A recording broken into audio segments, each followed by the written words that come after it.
Welcome back to the Mask of Fear, your one-stop shop for all things Halloween, horror, Star Wars, and more. We have a jam-packed evening this evening, or back jam-packed show this evening, rather, with a bunch of topics to get to, announcements to make. The headline explains itself. Halloween movie likely in 2028.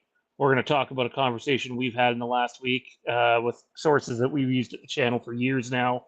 And, what does that mean for the Halloween TV show?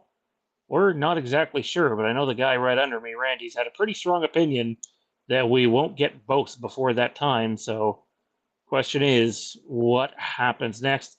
Just want to give a shout out to our channel sponsors because without them, we wouldn't be here doing this show. Big shout out to Jason over at Backtrack Cinema, reviews, rankings, live streams, physical media, documentaries, you name it, he's got it. Jesse's Storytime Spectacular, a great place for interviews and pop culture things. And Ryan over at Kaulignation, your one stop shop for all things Kaulig Racing, Daniel Nation, SVG Nation, and all things NASCAR. If you're new, welcome. Hopefully, you enjoy the show.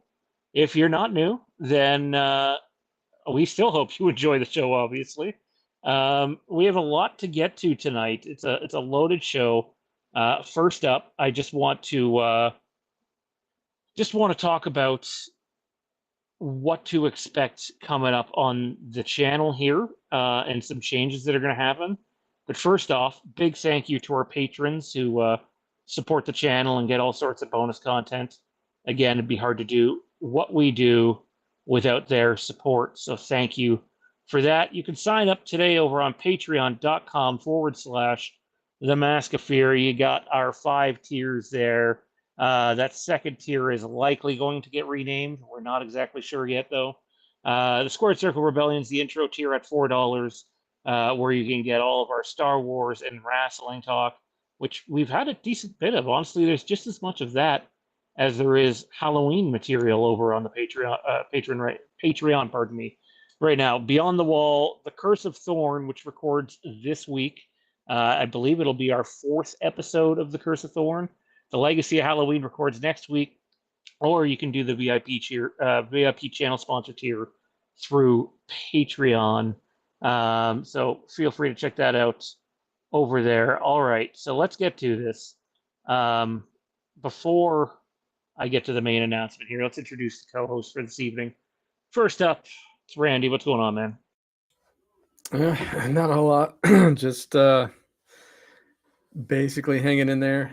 Always look forward to Tuesday nights just because it's that escape from reality for me and gives me a chance to enjoy talking about the stuff I love. So, how are you doing? Trying to not get caught on fire. So That would be we got a bad. bunch of forest fires around us right now. We live in somewhat of a convenient location because we have a lake on 2 of the 4 sides of us, right by us. So we have a little bit of protection, depending on what way it comes from. You might look at it as we're screwed, depending where it comes from. But yeah, Johnny, what's going on, man? Just hoping for rain. Really, that's just in general, just hoping for rain.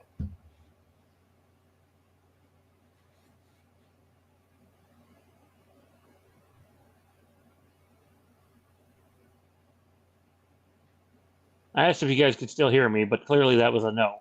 That was a big no, big no. A big fat no. Anyways, how about now? Still got me? Now we got you. All right. I'm trying to do this from my phone tonight. It's way too hot to be down in the studio. There's no air conditioning down there, so I'm propped up and relaxed and getting ready to dive into all this. We got a full slate for everybody tonight. We'll run through it. I'll avoid the announcement for now. We are talking a new Halloween movie, likely for 2028. We'll talk about what we've heard about that. But it does raise some serious concerns about the Miramax announced TV series. And if it goes the way it's probably going to sound, you got to give some props to Randy, who almost predicted this outcome. We are also going to be previewing Sweet Revenge, the first official piece of Friday the 13th news coming out, or not news, but I don't want to call it a feature because it's not a feature, but the first Media? official Friday the 13th media since 2000. Well, I guess the video game came out after that, but we all know how that ended. But since 2009, and I have some thoughts on that. I don't know where everybody's expectation level is on it. I know mine's not sky high. We're also going to be talking our Deadpool and Wolverine in the Avengers Doomsday movie. It certainly seems like that might be the case. More fuel to the fire on a story that we covered about a month and a half ago about Captain Jack returning. Jerry Bruckheimer really sort of laying down the hammer on that one. We're going to talk Star Wars tonight. There's been a noticeable shift in Star Wars content creation on YouTube and social media, and we're going to talk a little bit about why that is. But more importantly, we're going to talk about Ahsoka season 2. Don't forget that right now the plan is next week we will start our Ahsoka season 2 rewatch series. We're going to be watching it together all at once. The first 2 episodes will be live on YouTube.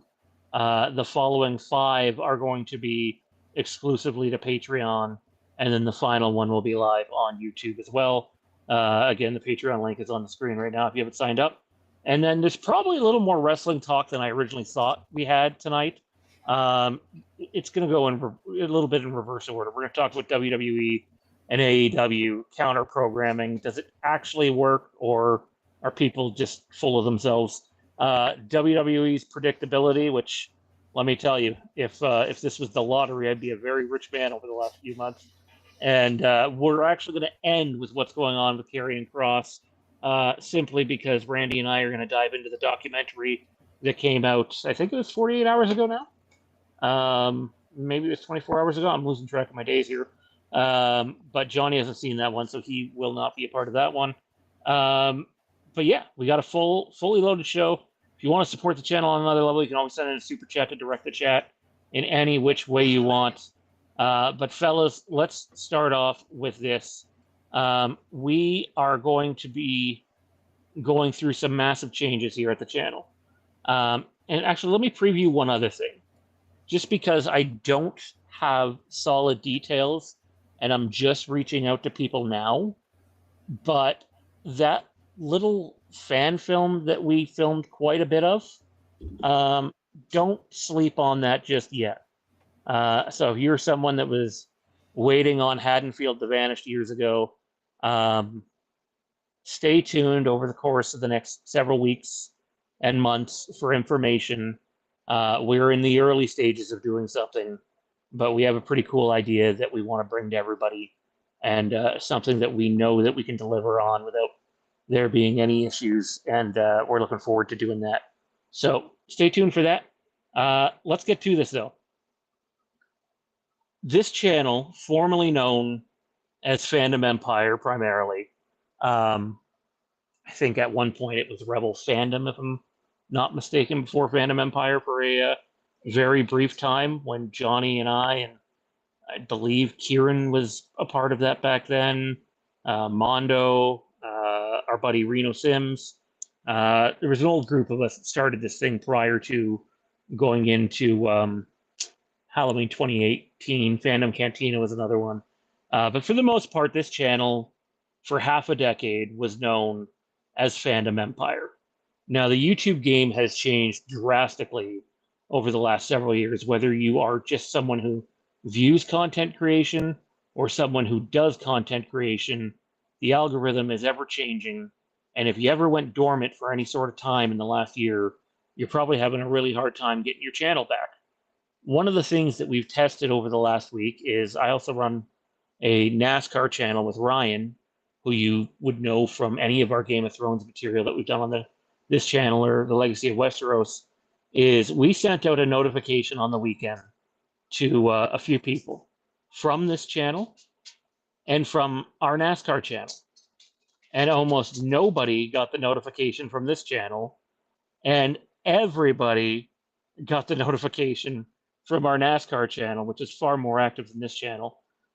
So with that said, one of the things we're going to be doing is this channel is going to become, don't worry, we're not rebranding, I promise. This channel is going to become a live channel only. So you will be able to get live shows and or podcasts exclusively on this channel. The plan is for it to not just be the Mask of Fear Live on Tuesday nights. We are about to announce a show here momentarily that will be on Monday nights. And we are opening our doors to people that we worked with in the past if they want to return and run shows, and other collaborators if they don't have a place to host their show and or podcast. There's a good chance that you're going to see it hosted here on this channel. So the productivity is going to change change on this channel. And one of the things we won't be doing on this channel anymore is pre-produced content, the short form stuff, the stuff that's 3 to 10 minutes long. It will stay as live content. We are not going to stop making pre-produced content. In fact, we are going to increase our pre-produced content, substantially. And it starts with this. My co-host is not here to make the announcement tonight. I believe he's just finished up work. But we are launching a brand new show that will debut Monday nights. We don't have the debut date handy right at this moment. Let me pull up the calendar. It looks as if the debut date will actually, there's a chance it could be next Monday, just because of when Labor Day falls. But Terrence Live, I'd sign up for that. You'd have to have a viewer discretion is advised at the beginning of it, but yeah. So Bannerman Banter will debut soon, sometime in the next few weeks. Zach Arnold of the IPC podcast, he run, you know him on social media, Zach the Voice. He runs Zach Arnold Productions. Will be the host of this show. I will be the co-host of the show. This will be a show that primarily features pop culture news. We're going to be talking about all things Marvel, DC, Star Wars, Game of Thrones on a heavy level, because this show will be replacing what we did with Legacy of Westeros. So you're going to get Game of Thrones, House of the Dragon, Aegon's Conquest, anything that you can mention. But we're also going to be covering all things Halloween, horror, and more. One thing this channel probably, I'm getting ahead of myself, this show won't cover is wrestling and video games. That is going to stay a part of the Mask of Fear Live. The Mask of Fear Live is not going anywhere. So stay tuned for that. But the other thing we're doing with this is we've created a Bannerman Banter YouTube channel. And that is where all of our pre-produced content is going to go. All short form content in that 3 to 10 minute range. Our goal is to have anywhere from 2 to 4 videos up every single week. Reactions to movie trailers and teasers and video game trailers will go over on that channel. If there's a clip that's shorter than 10 minutes from this show, or even from the Mask of Fear, that can be clipped out and put out as short form content, that will go on the Bannerman Banter as well. Zach and I are the driving force behind this show, but we've already started to staff up. Ryan, who you would know from the Legacy of Westeros, is going to be a part of that behind the scenes and occasionally on screen. Randy, below me, same thing, will be behind the scenes and on screen as well. And then we also have Dustin, who you probably know from the chat. He is very active in here, longtime supporter of the channel. He is going to be involved with this. And everybody's favorite, Mr. Go Fuck Himself, Tommy B, is going to have a substantial role in the behind-the-scenes portion of Bannerman Banter, as well as guesting on certain comic book and Star Wars material. I'm sure we will add to our staff as time goes, but this has been something that's been in the works for about 2 months now. Zach and I have been very picky about where we end up. I got to give Zach full credit on the name. The name was his idea. The design was my idea. And so here we are. The Bannerman Banter will be live shortly. Again, the live show which we're aiming to only be an hour long, will be on Monday, every other Monday. And then there will be a pre-recorded live show that airs on the Mondays where we're not live. So it'll debut as if we were live, but really it will be probably a half an hour version, and it'll come up, they're live, but in reality, we will have recorded it the same night that we went live the week before. So you have that to look out for. Again, covering all things pop culture. I think we came up with a pretty cool logo, pretty cool show design, and we're really looking forward to what we do there. Randy, thoughts, and then followed by Johnny. I mean, I'm pretty excited to see where it goes.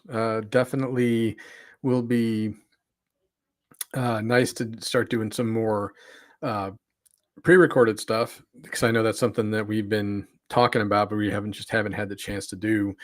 But no, I mean, it's going to be really fun to do that and be behind the scenes a little bit more and help out in any way I can. I know we talked earlier a little bit, and I'm pretty jazzed about it. I also like the fact that with the Mask of Fear, we're still gonna maybe not talk horror and Star Wars as much, but get to some of the stuff we normally don't get a chance to get to, like more wrestling or in some video game talk, depending on what's coming out or what trailers or have debuted. So yeah, it's gonna be a lot of fun.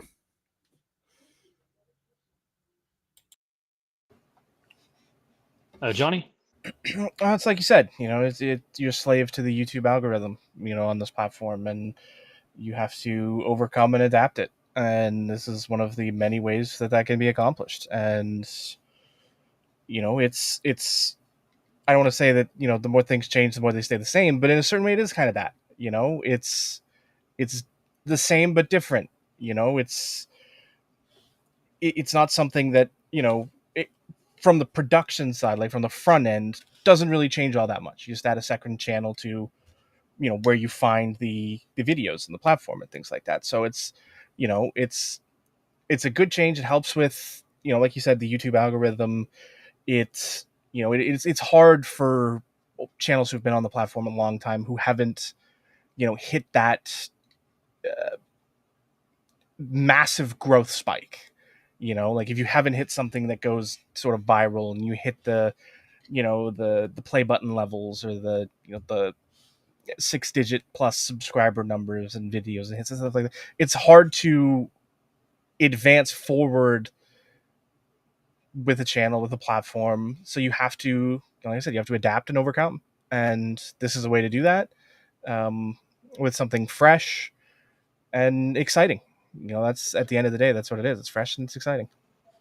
Yeah, I got to give Ryan a lot of credit actually in the development of this because, well, we do have a NASCAR channel and we do put out content more frequently than we do on the Mask of Fear. We work far harder on the Mask of Fear than over at Kaulignation.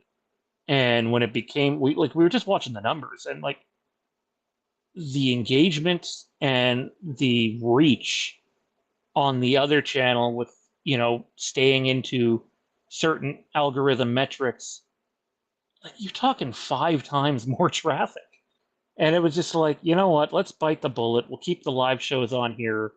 We always did want the option of doing a podcast or YouTube show hosting platform to allow other creators to come on here and sort of bypass them having to reach the monetization goal and have a chance to earn a few bucks on here while hosting the show over here.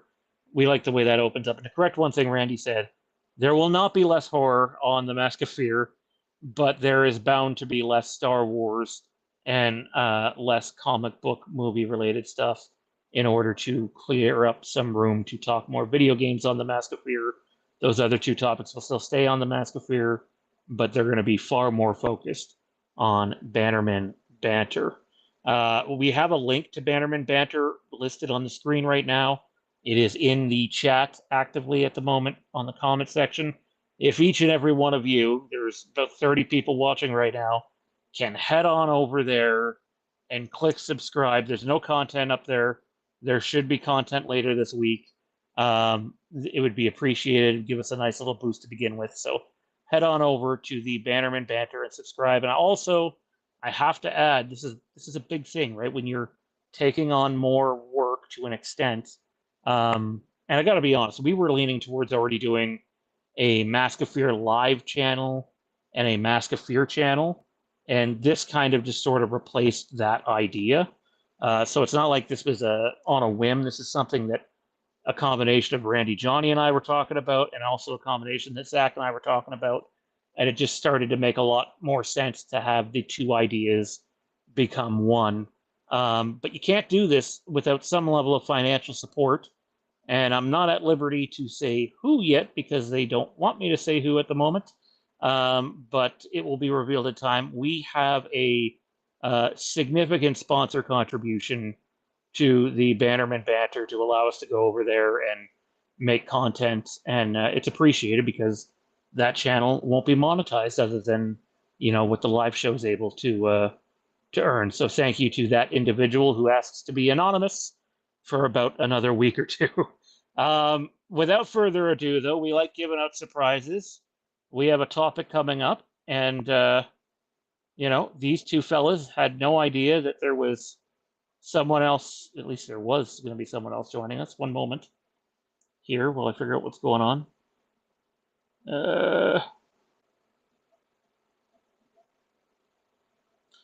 Anyways, my advice to, as we wait to see if that person will or will not return, my advice to everybody is if you're struggling and you're afraid of starting over, don't be afraid to start over. Now, obviously, we're cheating the system a little bit because we will be still doing live shows on a monetized channel, but we're starting fresh and we're excited about it. And we have had a couple of people ask us about the Mask of Fear merch. That is coming and being worked on, and there will also be Bannerman Banter merch. I don't know if we'll be using the same merch store as we used before, where people were getting Phantom Empire stuff and Rick and Morty fan show stuff. It might be something different, but we're working on designs and stuff. And speaking of that Rick and Morty fan show, the former host of said fan show joining us tonight for the first time in a long time. It's Kieran. What's going on, buddy? All right, can you guys hear me? We got you. Nice jersey. Well, I have a new mic and I have different headphones on, and I've been fooling around with them for the last however long, but like 40 minutes. But I'm uh, I'm technologically pretty dumb, so um, yeah, I don't know anything anymore. Like I basic like my wife is just to this side of me right now, and she fixed everything for me because she understands that stuff. But I So if do we know how hear to any, complain about things though. So I'm in the right place now that I'm all set up. I know how to complain about shit. oh, And you'll fit right in. yeah, it should work just fine. Um, what was the question? How am I doing? Yeah. Fine. I'm doing just fine. Doing great. I'm Uh, ready to do a Terrence live show. I mean, I'd sign up for that. I don't know how your wife would feel about She hated it. it, She though. My wife tries to find a hat and glasses and like store them To away burn or it. whatever and destroy them. Yeah, but they're in like a safe place in the basement where she never goes. So All right, let's dive into this. We got a lot to get to tonight.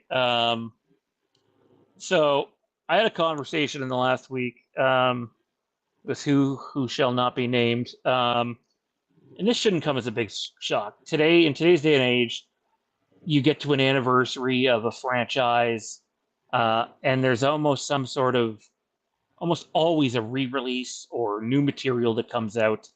And in this case, we can tell you that there is absolutely internal planning and discussions happening over at Trancas right now.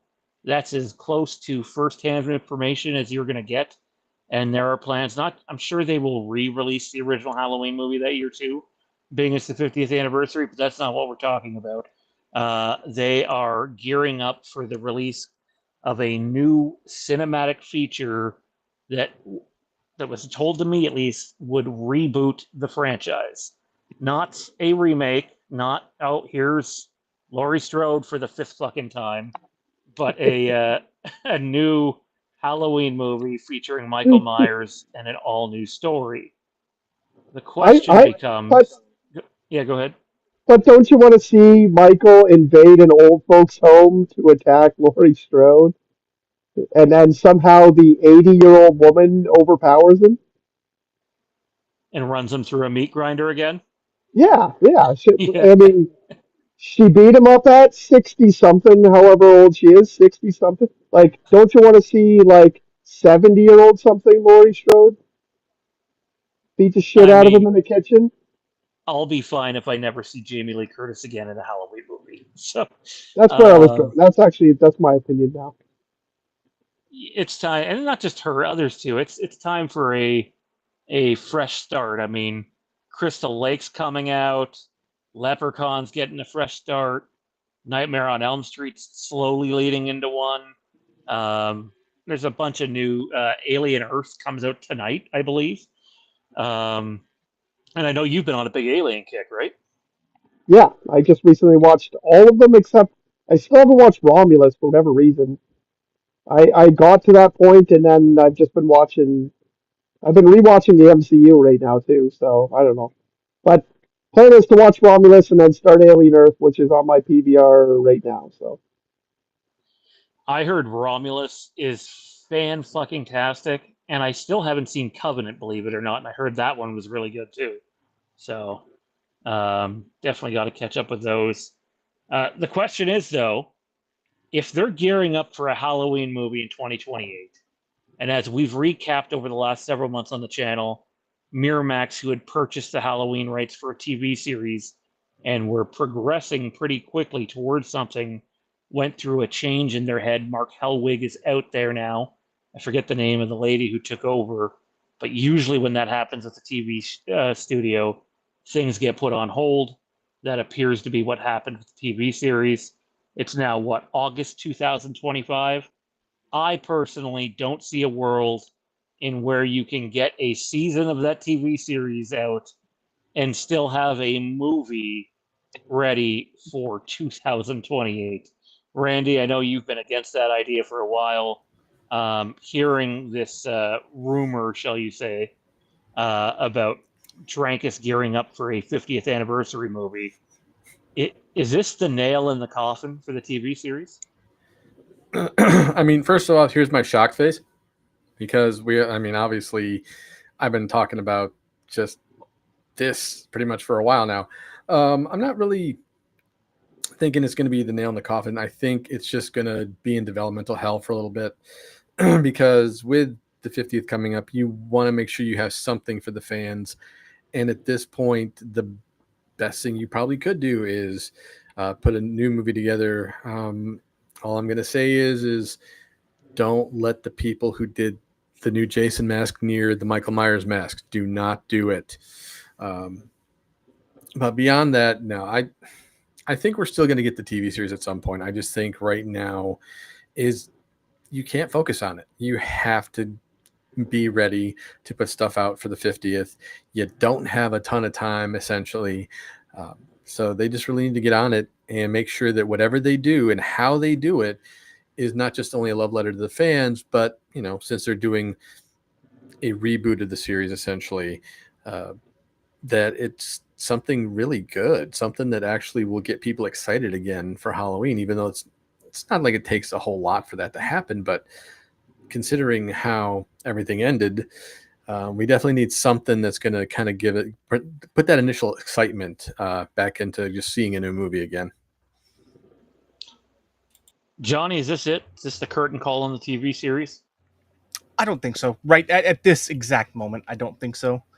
Um, because I think it's still it's still 3 years out, and that is still a lot of time for something like a Halloween. This isn't. We're not talking about a superhero project or a Star Wars sci-fi project. We're not talking about something that's super effects heavy, right? So, having all of these things in that window is distinctly still possible.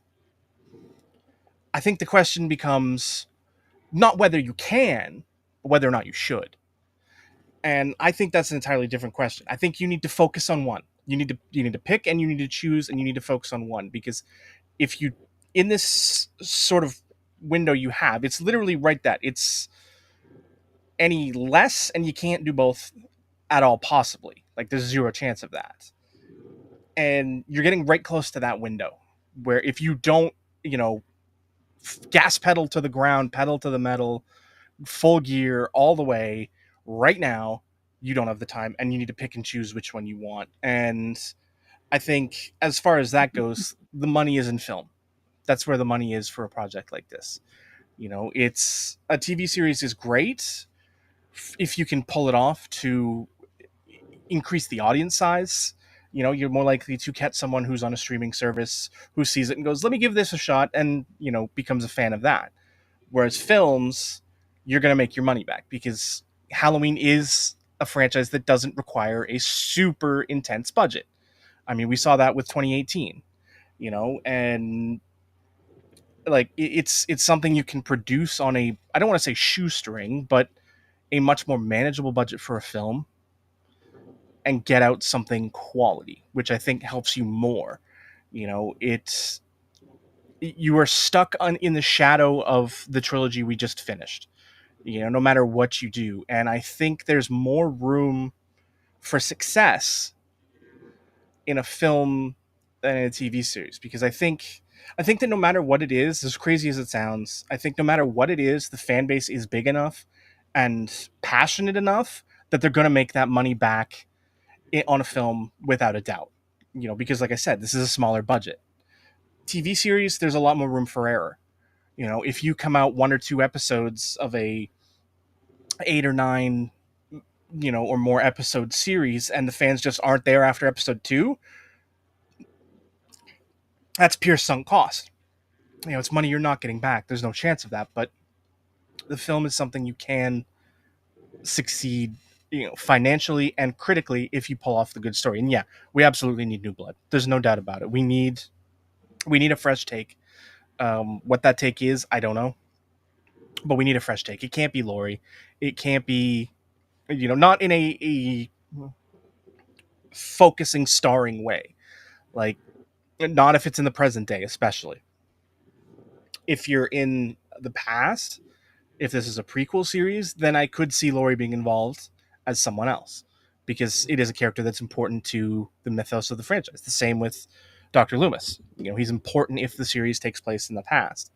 So it's just a question of where you go with it and what you do with it and what the story is. And they need to figure that out and get going no matter what it is, because your window of opportunity for everything is shrinking. You know, if you want to hit this deadline, which makes the most sense for the fans, for everybody, being a big anniversary year, being an important anniversary year, it's something you want to acknowledge and do something. And as nice as it'd be to, you know, go see the first film again in theaters or what have you, that's not where you're going to make, you know, endless. You know, you'd get maybe a few million doing that, not the possibility for, you know, a several 100% over your budget's return on investment that you'd get with something new.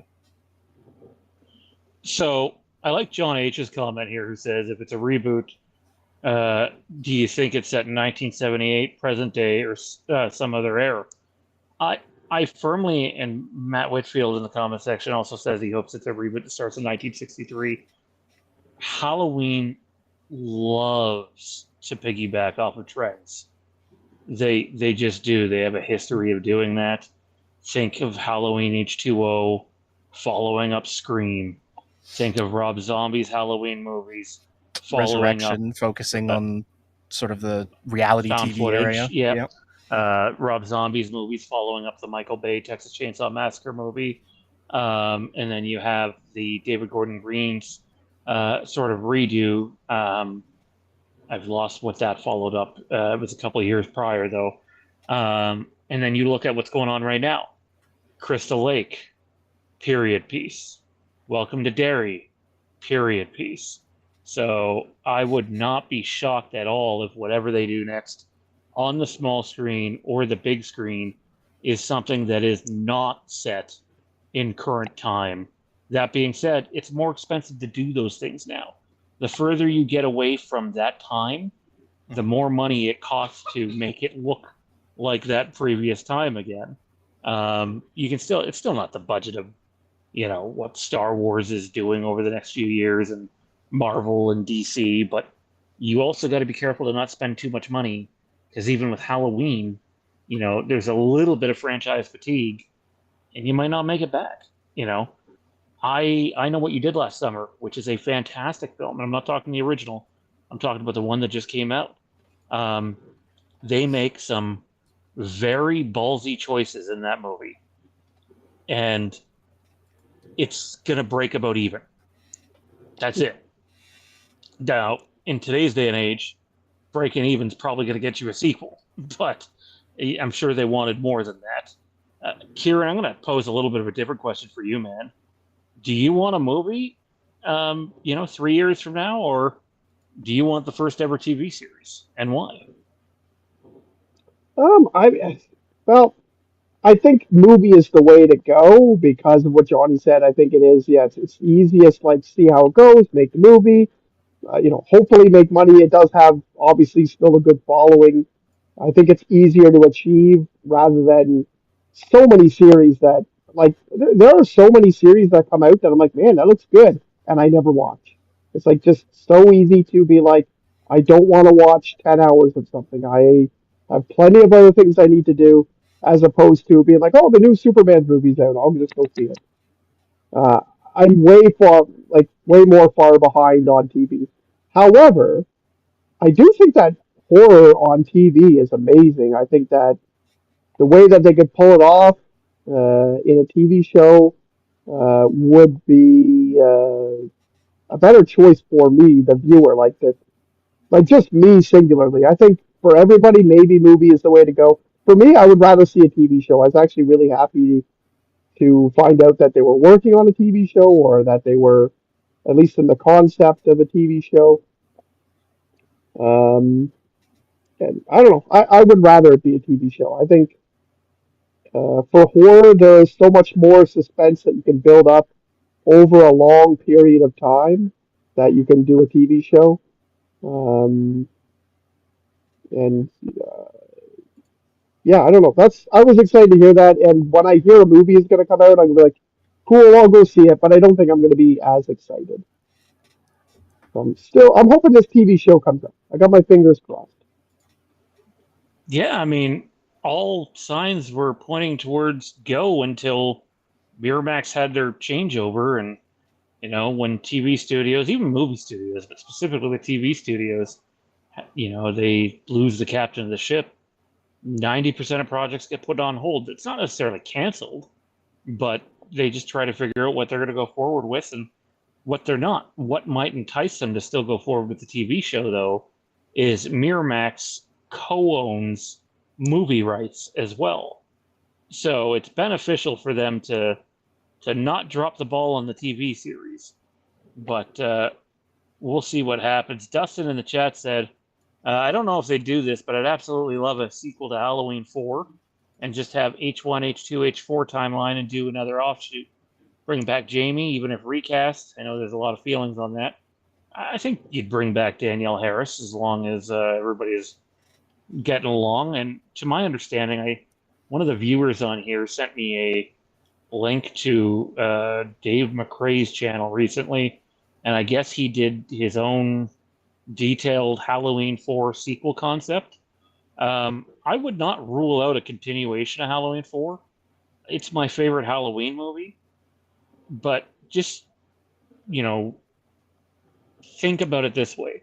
You're talking about the continuation of the fourth movie in a franchise. That just typically doesn't happen,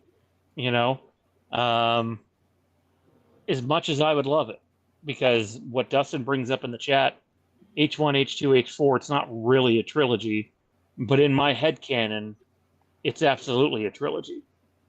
Screw Kieran's favorite Halloween movie, Halloween 5, which, by the way... 4, 5, and 6, that's a trilogy. Everyone knows that. It is. Yeah. And it's all good. It was Especially... Number 5. God. Everybody ripping on that new Jason mask, which I get. He looks more like friggin' what's his face from Ninja Turtles than Jason. Yeah. Greg Nicotero did that. He's also the one that did the Halloween 5 mask. So, big shock. Where do we have it here? It was Kieran that said it. Look at that. True Detective Season 1 is a good example. That's been my pitch. If you're going to do a Halloween TV series, tell it from the perspective of the police officers or the detectives in an HBO style long form storytelling. I don't know if they have the creatives involved or the budget involved to pull off that type of series, but that's the other thing we need to consider. They can't approach whatever comes next from the same perspective that we've already gotten, or else it's just the same old thing. And nobody, I mean, the average diehard will be, oh, we're getting the same old thing again. I'm going. But why do you think Crystal Lake is being, shot like a more of a suspenseful, dramatic series that leads into horror or blends into horror than rather a, B movie or B movie campy style movie? That's just not what Crystal Lake's doing. It's not what Welcome to Derry's doing. And I don't think it's what Halloween's going to do either. And Dustin, that is very mean, man. Considering all the talk we've had today, for you to even put that out in the universe right now, how dare you, sir? You don't want to see Michael killing a bunch of people, but then just like a random pop song from the 80s comes in that has absolutely no correlation in tone to what's happening. Like he's just hacking people to death and it's like Sweet Caroline or something. Oh, God. Michael just dancing to Sweet Caroline? Oh, good No, lord. no, the scene always just doesn't match at all. Like someone's going on a murdering spree, and the song just has to not match in any way. That's what James Gunn does. And I mean, I don't know, I enjoy it most of the time, so it doesn't matter. But it's just funny that he always does that, and it always seems to work.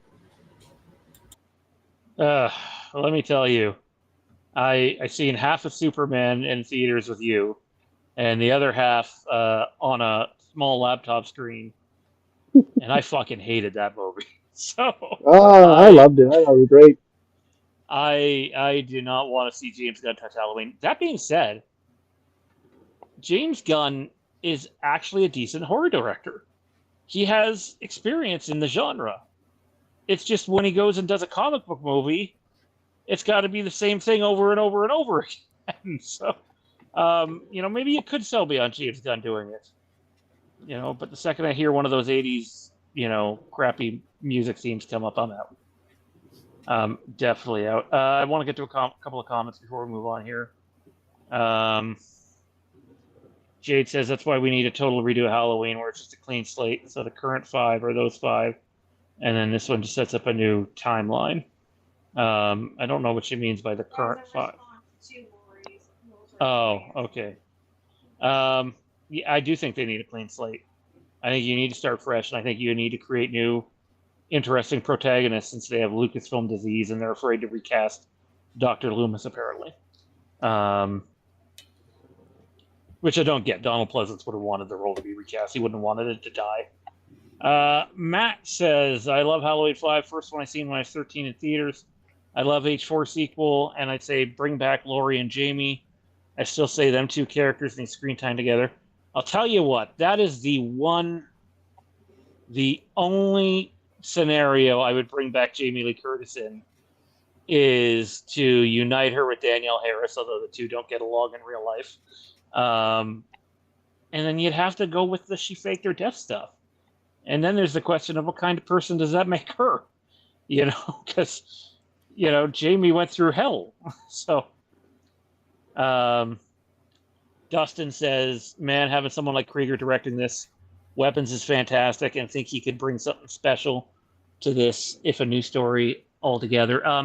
I heard Weapons is the best horror movie of the last couple of years. I have not seen it. I haven't even heard of it. I heard Josh Brolin's in it. And And then over the weekend, I was sitting there reading some reviews, and like people are blown away by this. And not only are they blown away by it, it's a fairly low budget movie that cleaned up at the box office. So people are on board for this. And also, if you're a Resident Evil fan, Krieger is in charge of the next Resident Evil movie, which is going to be a fresh new start on the franchise. They're not following up any previous movies or video games. You're going to get a original story, and I think with someone like him in charge, if studio heads don't get in the way, might be the healthiest direction that franchise has gone in a very long time. Last Halloween topic, and then we'll move on. So I got into a talk with it was actually Barry from Wolfman's Got Nards online, and we were communicating back and forth together. And there seems to be a misconception of back in the day where Mustafa Akkad, the man who was the owner of the Halloween franchise, would not let Michael Myers be killed off in a movie. That is accurate. However, there's stories out there that there was an actual contract drawn up to where you could not kill Michael Myers off in a movie. Now, I can't sit here and say for certain one way or another if there was a contract, but to me it doesn't matter. If the guy who's in charge of the franchise didn't want Michael Myers being killed off, then he wasn't going to get killed off. You know, if you've read the Taking Shape books, you know that when they filmed Halloween H2O, Jamie Lee Curtis was aware right then and there that there would be another movie, that she didn't really kill Michael Myers. But very few people were in on it, and it had to appear for a little while as if she did kill Michael Myers, and that was the end of the franchise. I'm not saying it was going to be titled Halloween Resurrection, but a follow-up to H2O was planned right from the get-go. And I've seen people give examples of like, well, in Rob Zombie's Halloween 2, Michael Myers is killed, and in Halloween Ends, Michael Myers is killed. Well, Mustafa Akkad tragically died in a bombing attack many years ago, and it's his son, Malak Akkad, who's in charge of the franchise now. And to be frank, the studio cut of Halloween 2, Rob Zombie's Halloween 2, Michael Myers did not die. It appears on screen as if he did. And there's a reason why Halloween 3D was in development. There's a different why why Halloween Asylum was in development. Is there were going to be follow-ups to that movie that heavily focused on Sheriff Brackett, and Michael Myers survived that movie. Only in Rob Zombie's director's cut does Michael Myers die. And again, I don't think that matters because Mustafa Akkad had passed on, and it was his son Malik in charge. I don't think you can. I don't think you can hold his son accountable to what he said. So that's just my little take on that before we move on. I don't think. Do any of you guys have anything you want to add? To me, I think you just do what's best for the story, right? Like, I might not like Halloween Ends, but if that was going to be the end of David Gordon Green's story, then I get why they killed him off. I get why people are pissed. I get why 90% of the fan base hates that movie. But if they were letting David Gordon Green do a story, then whatever. He killed him off, and guess what? He'll be back again. I don't think you should ever die, really, but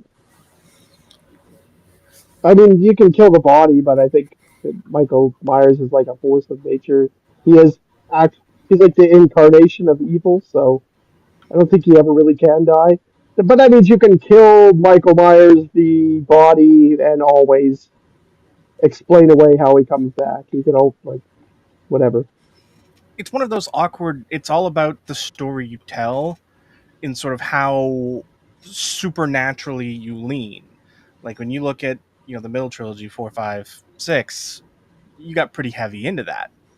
Through the Cult of Thorn, and you could do that. You could kill him and bring him back. But when you were doing like a David Gordon Green trilogy where you're trying to stay grounded in reality to a degree, you can't exactly, have him rise from the dead, completely. But there's still thematic and story ways around that. Like it's not impossible. It's not out too far out there, and it's all the story you want to tell, and how fast and loose they want to play with sort of the canon. If every trilogy is a reboot or restarts until you find the one that works, then rinse and repeat. I think I'll just go with kind of Carpenter's interpretation that he is the boogeyman and you can't kill the boogeyman. I mean, that's just kind of the way I'm going to look at it. Obviously, he's going to keep coming back for however long they want him to come back. Will there ever be a definitive end? Probably not. I think that'll be left to interpretation in general, especially with this new movie that they're going to be probably starting to work on here soon. But yeah, it's one of those characters where he's iconic enough that that the mythology of the character himself is so deep, and that he truly will never die. He'll always find a way to come back, and I think that's how it should be. Even when I was like 8, I saw Ninja Turtles 2, and the Shredder comes around. He's just got like a cut on his face, and they're like, "That's what a garbage truck does to someone. He should be dead." But then you're like, "Yeah, whatever. Move on. Watch the rest of the movie. See how it goes. Who gives a crap?" Good God, Ninja Turtles 2. Wow. Secret of the Ooze, baby. You mentioned Casey Jones earlier. It's your fault. That brings me back. Congratulations, Terry. That's awesome. Hopefully, Preston is getting sleep at night, man. We know how that can be. So, congratulations to you and your family, and many well wishes, dude. Let's shift gears to another horror franchise. If anyone wants to bring the conversation back to Halloween, though, they can always send a super chat in, redirect it that way. And also, if you haven't yet, please head on over to our new channel, Bannerman Banter. The link is in the comment section. Subscribe over there. That will be launching in the very near future. So it's crazy that it's here. The very first official non-video game release of Friday the 13th material comes out tomorrow. I'm assuming this thing is just going to be on YouTube. And that is Sweet Revenge. It's a short. Couldn't even tell you how long it is. If I had to guess, it's going to be somewhere between 5 and 20 minutes. Probably closer to 5 is my guess. And, I got mixed feelings about this because if you've seen what the guys at Womp Stomp Films have done with the Never Hike Alone, Never Hike in the Snow fan films, those are incredibly high quality made fan films with a ton of money and fan funding sunk into them, and in my opinion are better than some of the actual franchise films. And then you see the teaser that we recapped a couple weeks ago, and it just looked unoriginal and bland, and the mask, I'm not a very artistic person with visual arts, but I'm fairly confident I could have put out something similar to the mask that's on the screen right now. But more so, guys, this is what I'm conflicted about. You haven't had an actual release since 2009. My son was a year old. He just turned 17. You've missed an entire generation. You have Crystal Lake, the TV show that's coming out, that seems like it's being done at a fairly high quality by Peacock. And you're going to rush, and believe me, this is a rush job because they were filming not long ago, to put out this short. I feel like it just sends the wrong message to the fan base. And I know there's some people that are just starving for official Friday the 13th releases, but at the same time, wouldn't you want to wait to get something good? I just feel like they've gone about this in the wrong way. So my expectations are as low as can be. They are the Rise of Skywalker level low. And maybe that means I'll be somewhat impressed. Maybe it'll just be decent and I'll be like, oh, okay, that was fun. What are your thoughts here? We'll go in reverse order because we haven't heard from Kieran at all on this. I don't even know if you knew about it, but yeah, tomorrow, man, the first official Friday the 13th release in years, and it's a short with a I teeny don't mask. know. I don't know, but yeah, that's weird. It's like a weird, like almond shaped mask as opposed to the more circular mask. And I don't know, whatever. Honestly, but like that's the stuff I don't care about that hardcore fans do care about. I can imagine there's long chats about how shitty this mask is, and I look at it like, yeah, kind of looks like an almond. Whatever. Like, moving on. Um, but I honestly think whatever, like, as long as whatever it is good.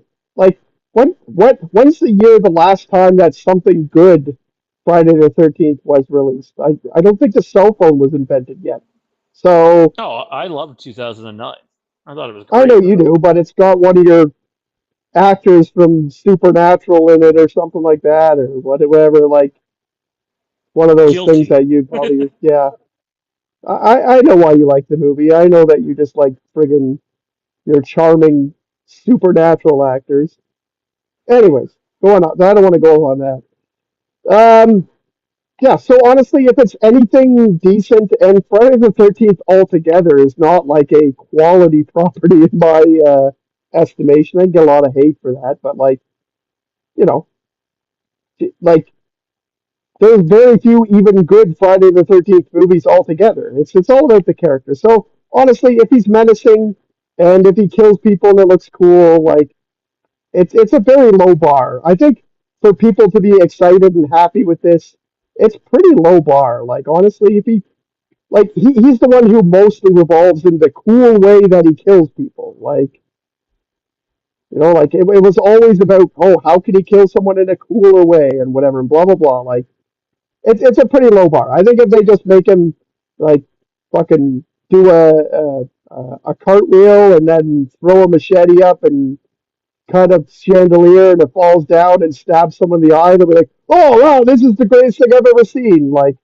the quality is not in like the acting or the set pieces or the story. It's just in how he kills teenagers who are trying to have sex. That's all. That's the that's the whole thing. So if it comes out tomorrow and there's some cool kills in it, it will be probably applauded, and a bunch of people will hate it because a bunch of people in fandoms hate things anyways. um, So I I'll just say took a this, big Rick. shit on Friday the 13th, and Well, at least you everybody didn't in the break chat the can be disc like, on camera. So, yeah, that's, well, it's not that bad. I um, actually found the DVD case for Scream 4 not too long ago and had a good laugh about how the DVD is in the garbage. I remember that. I vividly remember that. I'll say this is for those that want that like B movie, campy movie feeling. I think that they're going to get that in the short. I could be wrong, but I'm pretty sure they're going to get that. And that's probably a good thing because they're absolutely 100% not getting that with Crystal Lake. I know there's people setting themselves up for disappointment, thinking that that's what Crystal Lake is, and it's not. Crystal Lake is far closer to something you'd see from Mike Flanagan. And if you're wondering what Crystal Lake is like, watch Welcome to Derry when it comes out because it's made by the exact same guy. Johnny, any thoughts on Sweet Revenge? Not really. I mean, I have zero expectations of this going into tomorrow. Looking at the pictures when we saw them a few weeks ago here on this show, I laughed. Like I just had a genuine laugh seeing the pictures because they looked, they looked like he was costumed at Party City. Like it's the Spirit Halloween version of Jason, and I mean that's fine and dandy if you're doing that sort of, I don't want to say in an off year, or just to try and, like, you've had nearly, what do you say, 2009, so you know we've had 15 years plus of nothing, and this is where you're going to make your big turn at the same time you're actually producing a quality product. Like it just, I feel like this is sort of two steps backwards from a certain perspective, not putting the quality behind this that they probably should, being that this is the first, actual media we've gotten in 16 years for Halloween, or excuse me, for Friday the 13th. And this is how you're going to do it. Like, it's, if it comes out and it's just that, like, a campy little short, here's a haha funny, like, not haha funny, but here's a little, campy comical little short thing that's not canon, that's not part of the story, that's just something we've put together that's fun and enjoyable, and and here's some just some classic Jasonisms, and fine. But like, I'm not planning to rush out tomorrow and watch this. If I watch it, it probably won't be until the weekend, and that's if I see at least some people saying good things about it. Like, I'm not rushing to see this, which sucks because I am a Friday fan. But like, I've waited this long, I can wait a little longer for the quality, because I think that's important. And if this doesn't deliver quality on some plane of existence, because visually, like the look of Jason doesn't have it, you're gonna need something to pull me in to spend my time watching this, for more than a I have to watch it because we're talking about it type care. Well, for your sake, I hope it's short then, because we'll be talking about it one way or another. um, I should just do like a short on YouTube if it's terrible, and it's just sucks. Like just caption it "Sweet Revenge," and it's like 15 seconds of just a maniacal laugh. I might make Friday fans hate us, but that's what I'm expecting. And you kind of nailed it, man. Like, you have what seemingly is a quality product coming. You are sending the wrong message by doing this, in my opinion. Randy, Kieran's Derek Mears hate aside. How dare you, Kieran? Look, the actors are pretty decent. I'm not hating on him. And what's Jensen Ackles or whatever his name is? No. Derek Mears is the guy who played Jason in 2009. Yeah. Oh, I thought you were talking about the other guy who was in the. That's Jared Padalecki. Jared Padalecki. Yeah, that makes sense too. I did know that name. So whatever. You can pin hate on me. I hate lots of stuff. That's fine. I had recently listened to the new Womp Stomp podcast, and they talked about how they found out that the short's gonna be about 13 minutes long, and that the Jason universe has its own YouTube page where they're gonna put it. But also, apparently, I think it's tonight. Look at that, Randy coming with all the info. And apparently tonight, Angry Orchard is putting on an event for about like 100 people or so to actually view Sweet Revenge before it gets released to YouTube, since they obviously are in bed with Jason Universe right now, considering they've got the Angry Orchard Jason pack essentially that glows in the dark apparently. But other than that, yeah, it's new content, and I want to see it. So the minute it drops, I'll probably watch it just because I'm a huge Friday fan, and it's been so long.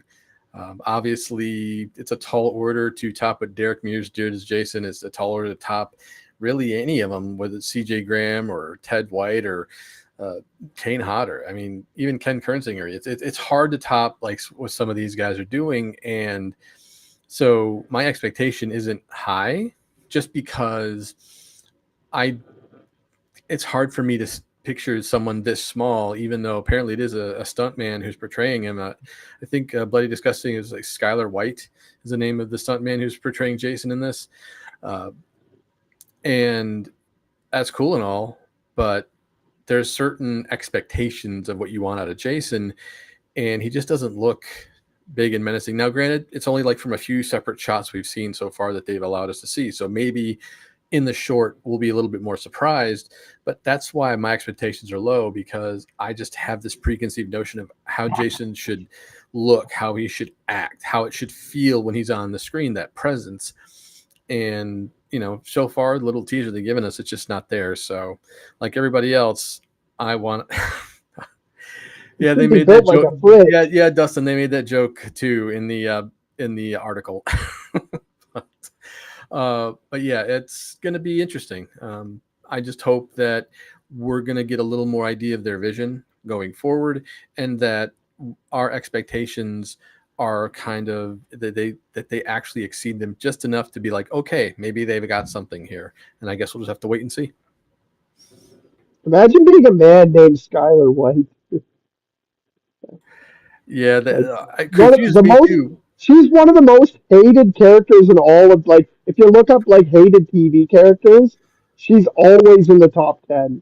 Just people just hate Skylar White, and I'm a big fan of that show. So I mean, I understand her presence is needed for that reason. So I don't hate her, but I think it'd be hilarious to have to sign your name Skylar White, and then someone be like, "Oh, I fucking hate that character," and be like, "I know, like I've heard that stupid." Like, anyways, The Womp Stomp guys are fantastic, Randy. I'm glad you're giving them a listen. We've gone back and forth a few times, and we're hoping to get them on the channel closer to like Halloween months. Is there a release time for that thing? Like, considering it's 13 minutes long, I'm assuming that's not by mistake. Wouldn't be shocked if it's 1 p.m. in the afternoon, I mean, 1300 it's being hours. released on the 13th, so they're just clearly milking 13 for all it's worth.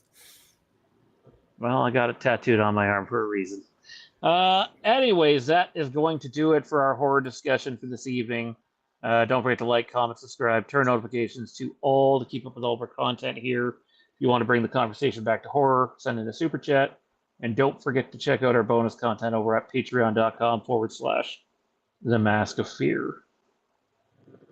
That brings us to this. Deadpool and Wolverine, are they in Avengers Doomsday? There's apparently a second chair event coming up. We've seen the first chair event where they released a bunch of actors' names over the course of, I think it was like 3 or 4 hours. Oh, it was more than that. Was it more than that? Yeah, it was like 12 hours. Oh, good God. Yeah, it was ridiculously long. Well, prepare They for were doing something like about 45 minutes between names. It was that's terrible. That's terrible. But prepare for another one of those events, because there's a bunch more cast members that are going to be listed. You thought that Avengers Infinity War and Endgame had a big cast. Doomsday's cast is quickly, dwarfing that one big time. And Ryan Reynolds tweeted out a Avengers tee, or I don't know if it was a tweet or Instagram or whatever, but put out a tease. If you've seen Deadpool and Wolverine, given what they show in that movie early on the TV screens, given all the previous, I know Kieran's a big X-Men guy. I love the X-Men movies, by the way, the Fox movies. I don't think they hold up on par with some of the Marvel movies, but I enjoy quite a few of them. And you have like 90% of that cast returning for Avengers Doomsday. So you're telling me the one guy you're going to leave out is the guy who drove those movies, Hugh Jackman? I'm going to say fat chance on that. And he's likely in the movie, whether he's to be officially announced or be kept as a surprise. I think it's a gimme that these two are in the movie. At this point, you're backing up the Brinks truck, I think, and you're getting everyone you can. Kieran, we'll let you bat lead off again, man. I don't know if we ever had a chance to talk Deadpool and Wolverine, but do you think it makes sense that, considering they're doing a comic book movie that seemingly features every freaking comic book movie character possible, that these two would be in it as well? And do you want them? yeah, yeah, like, well, I don't know. They're probably going to get 1 minute of screen time, just like every other person. Uh, it's, I I'm fine with them being in it. I don't care if they're in it. I've seen them enough. Like whatever. I'm sure I will enjoy the moments that they're in. I hope that they're not a giant part of it, but whatever. It's. I wish I could give you a great answer, but with Marvel, and I'm rewatching all the Marvel right now. You get to this part where there's a million superheroes and everyone, and then you're like, it's, like when you get to Avengers Doomsday, you're like, oh man, that was surprising. Do I need another Avengers Infinity War? Probably not. I would rather the grounded stories again. But so yeah, it's cool if they're in it, and I think they probably are in it. I think they're going to try and pump as many people as they can and try to get Marvel back to its original excitement, and then try to get.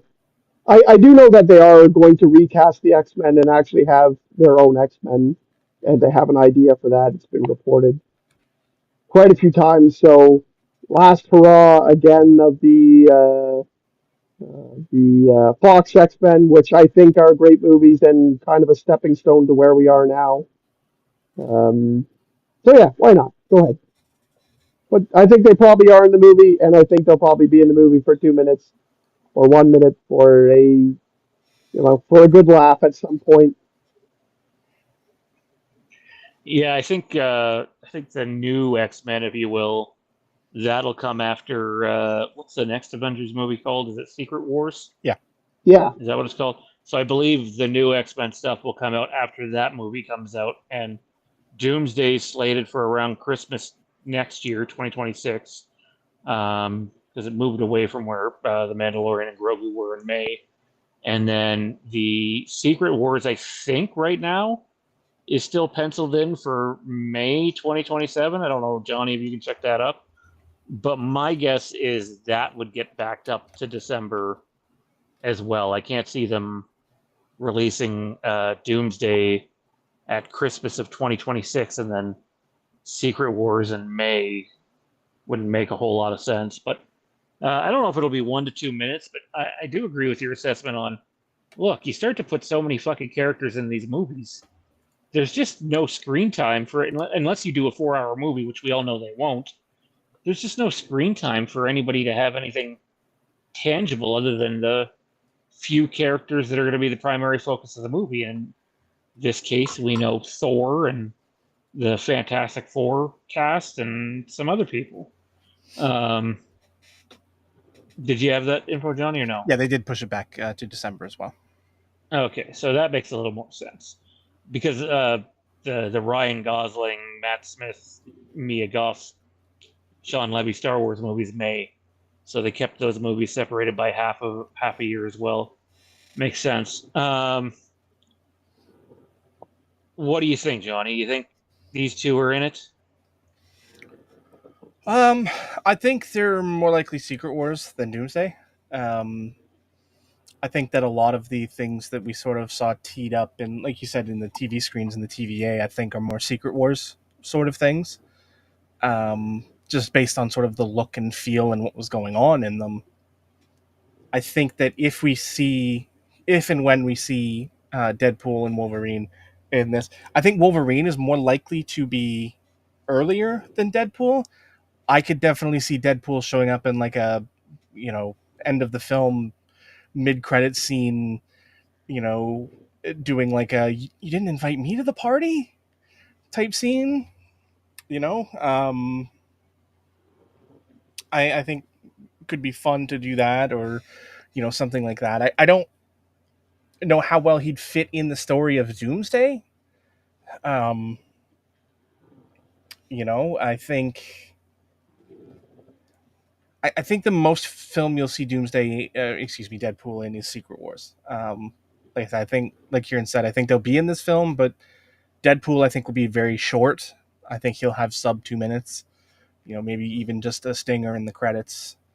Wolverine I could see more because of the other X-Men being in it, being that particular Wolverine, and then saving the Anchor being Wolverine for Secret Wars sort of situation, or just not having him at all until Secret Wars. So There's going to be some big names held for Secret Wars, that's for sure. I don't think we're going to get every single S tier character in Doomsday. We're going to get most of them for certain, and we've already seen that so far, but I think those are two that you'll probably hold off for the sequel so that they can show up more prominently, like as an appearance. And I think or Deadpool can certainly do it in a funny way. Randy? It's hard to really fathom the amount of talent that's going to be in Doomsday by itself. And I don't know how you go and cram so many people in and give them enough time, justified enough time to really, earn that paycheck, so to speak, unless it's like it's some ridiculous amount of money for 30 seconds to a minute or whatever. With that said, can they show up in the movie? Of course. I think that they're going to be more of the bridging the gap, so to speak, in the sense of like that end credit scene or mid credit scene, something that's, gives Deadpool, something that witty to say, like, hey, you guys told me 5. And where is everybody? Like, it's like, oh, the battle happened 12 hours ago. Like just something silly or something like that would be just fit Deadpool. But I think I agree that these two would be fit better with Secret Wars, because it's going to be all these multiversal characters from different universes coming together, and it's just going to be crazy, especially since we're finally going to get our new X-Men and things like that. It definitely makes sense for Deadpool and Wolverine to be around for that. Beyond that, yeah, I think at this point it's just more of a cameo in the sense of maybe the mid or post-credit scene. If they are in the actual film itself, it's going to be in passing. Maybe Deadpool flips somebody off as they're flying by him. Who knows? I mean, that'd be just typical Deadpool. But yeah, it's going to be interesting to see what happens. There's just so many names potentially attached to all this, and that's a lot to juggle. I mean, I thought Endgame and Infinity War was a lot to juggle. This is going to be something that, I don't know. It's going to be one hell of a huge feat to pull off if they do it right. I mean, I'm excited for it. I think a lot of MCU posts Endgame has been really bad, and then I watched Thunderbolts and was like, oh man, this is awesome. So I think they're going in the right direction. I'm a little worried though, because they're doing a lot of this filming and they don't even have a finished script. I'm not talking like finished final draft. I'm talking finished script period. Like one of the Russos just came out over the weekend and said he just watched the new War of the Worlds movie and was inspired by that, and that's where they got the ending from that they've just implemented, which really worries me because everybody says that movie's fucking terrible and is the That movie worst. still have like a 0 on Rotten Tomatoes? That I think it's up to 4% now. Apparently the worst incarnation of the War of the Worlds movies there's ever been. By the way, I really love Spielberg's movie. I think that's underrated. But yeah, I don't know what to expect. It's a mixed bag, really. Moving on, though, Jerry Bruckheimer touched on a topic we spoke about a month and a half ago, and this time there was no vagueness. There was no, hinting at it. He flat out said he's talked to Johnny Depp. He believes Johnny Depp will return as long as the role is written to his liking. They're still working on the script. They're going to go through another draft of the script, so this thing's still far off. And I've seen people debating, well, will he return or not? And I look at it this way. You don't have a fucking movie without him. This isn't Star Wars or Marvel where you can go to other characters. This franchise either survives on his back or dies on his back. And he also did confirm, this is details we didn't have before, it will be a reboot of the franchise. It'll be a fresh new start, and yet seemingly is going to involve all 3 main characters from the first 3 films as long as you can get Depp signed on. So maybe it's a passing of the torch. I don't know. I know Johnny doesn't like Pirates anymore, so we can probably bypass his thoughts on it. But I'm excited. I like Pirates. I thought the last movie was pretty bad, to be honest, now in retrospect. But I'd like Johnny Depp to get another shot at this thing. But only make the movie if you got something good. Like, if you actually believe you've written a good script and think that you can reinvigorate the franchise a bit, great. But if this is just going to be Pirates 5 again, I'm at a point in my life where I can say, just leave it alone. Randy? Yeah, I'm kind of with you in the sense of there is no Pirates without Johnny Depp. He has to sign on. It's the only way you're really going to drive the movie forward anyway. Just because, yeah, he's had a lot of issues lately and there's been problems. But you know what? It's been enough times passed, and to have a shot at becoming a character that you wholeheartedly sunk yourself into and made your own and made hugely popular. I mean, why not? The idea of a reboot is interesting to me, but you're right. It could be just a passing of the torch, something that would be fit, like bringing all the originals back together. Hopefully the script is strong, but again, Depp signing on only if the script is to his liking. Makes sense. I mean, you want to make sure that you have your most bankable character presented in a way that at least makes them happy enough to go out and give their all to the role. Not that Johnny Depp's never not given his all in any role, but it's just the idea of, if he's going to come out and do this, you got to give him what he needs to be able to bring the character to life the way he needs to be brought to life. So hopefully we'll get that good news that he signed on, and once that happens, we'll know that there's a really good chance we'll have a really good movie on our hands. Yeah, I mean, he did a decent enough job clearing his name in that court case. Doesn't mean he's perfect by any means, but I know where Disney's coming from. They want another franchise to generate revenue for them, but rather than it be a reboot, I'd rather just see a movie that puts it to bed for good. Like, do one final send-off, and if he's coming back, kill the character. Have the character do something noble and sacrifice himself for his friends, not friends, right? Like, if your goal is to have this franchise come back and build it on other characters, unless you're making this thing incredibly cheap, which is not going to happen, I don't see the benefit of it. Kieran? When I went back and watched some of the Pirates movies, I guess it was probably like 5 years ago. I watched the first one and I was like, man, yeah, like this was cool. I remember when this came out, whatever. The second one's decent. It goes worse as the third. It falls off a cliff in the fourth, and it's not even watchable in the fifth movie.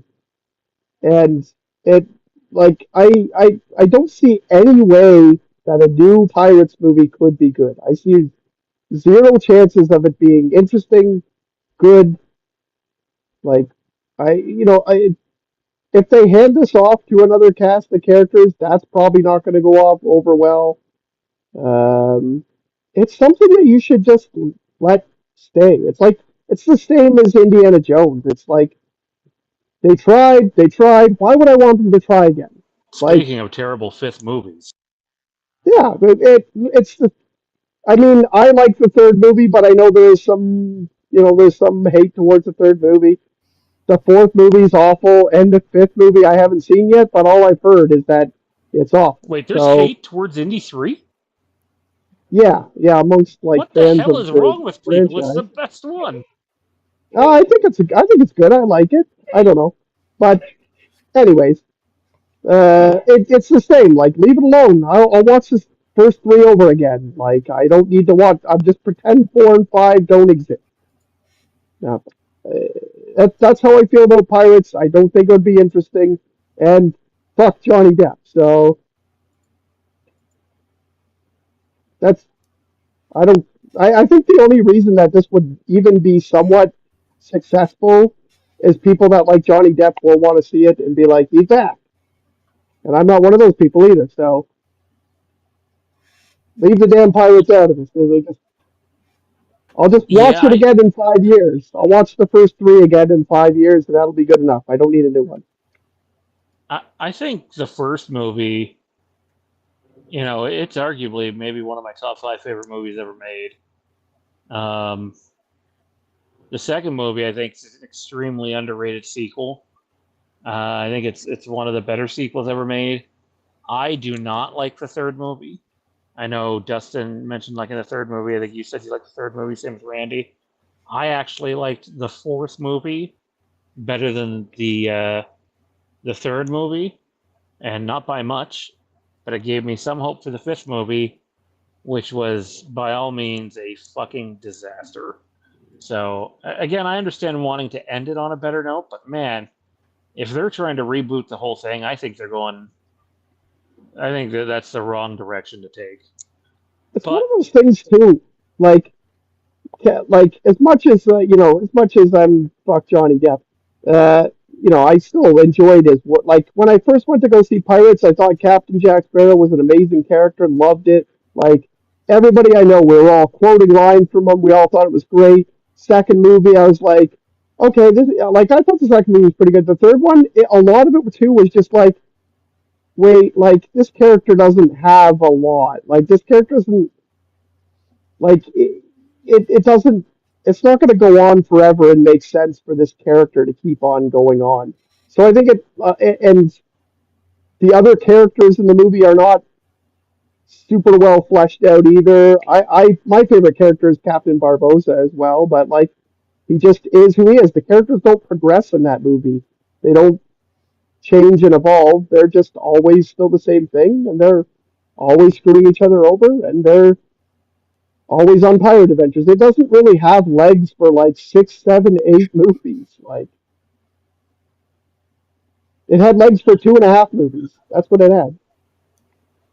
yeah, I think that's fair. John, if you don't mind, I'm going to skip you on this one. We know you hate the idea. So let's shift gears here again to the galaxy far, far away. Last week we spoke about the breaking news of Matt Smith from House of the Dragon and Doctor Who once again being cast in a Star Wars project. Only this one's probably going to happen. In fact, they're already well into pre-production and will begin filming, I believe, I think it might be October now and not September, because they're filming basically over where Ahsoka season 2 is filming, towards Pinewood, and I think they're waiting for set space to open up. But this fall it'll be filming, and I'm honestly way more excited for that Sean Levy movie than I am Mandalorian and Grogu. I'm excited for a fresh new Star Wars movie. It'll be different seeing a bunch of known actors, fairly A-list type actors in a Star Wars movie. It's a different approach for sure. But Ahsoka is in the news. Ahsoka season 2 specifically is in the news because Ewan McGregor definitely had a slip at Boston Fan Expo where he definitely verbally confirms that he's in Ahsoka season 2, and then quickly backtracks and says that's not what he meant. I mean, my if wife. You remember, right? That's exactly where he went with it. And if people remember the picture that we showed, I think it was either last week or the week before, he looked like primetime Obi-Wan Kenobi, had the same haircut and everything. And at Fan Expo, he looked more like Ewan McGregor, very short hair, didn't look like Kenobi. And so, in other words, people, he's finished filming on Ahsoka season 2. And we know, it's great that Kieran's here because his favorite character actor Hayden Christensen will be reprising his role as Anakin Skywalker in Ahsoka season 2, and he's believed to be more involved in than he was in Ahsoka season 1, which is not really surprising because clearly they are going the Mortis route from Clone Wars, which I don't know how the hell that's going to play out live action, but I'm excited to see what happens with it. But that was the big talk over the weekend. Basically, Ewan had a slip, and you can expect to see Ewan McGregor in Ahsoka season 2. I don't think he'll be heavily featured as Anakin will be, for obvious reasons. But I could see him getting the Anakin treatment from Ahsoka season 1, where he's in an episode, whether it's in the World Between Worlds or Clone Wars flashback or something. You know why? You know why he'll probably not be in it as much as Hayden Christensen? Because he's got other things to do with his life.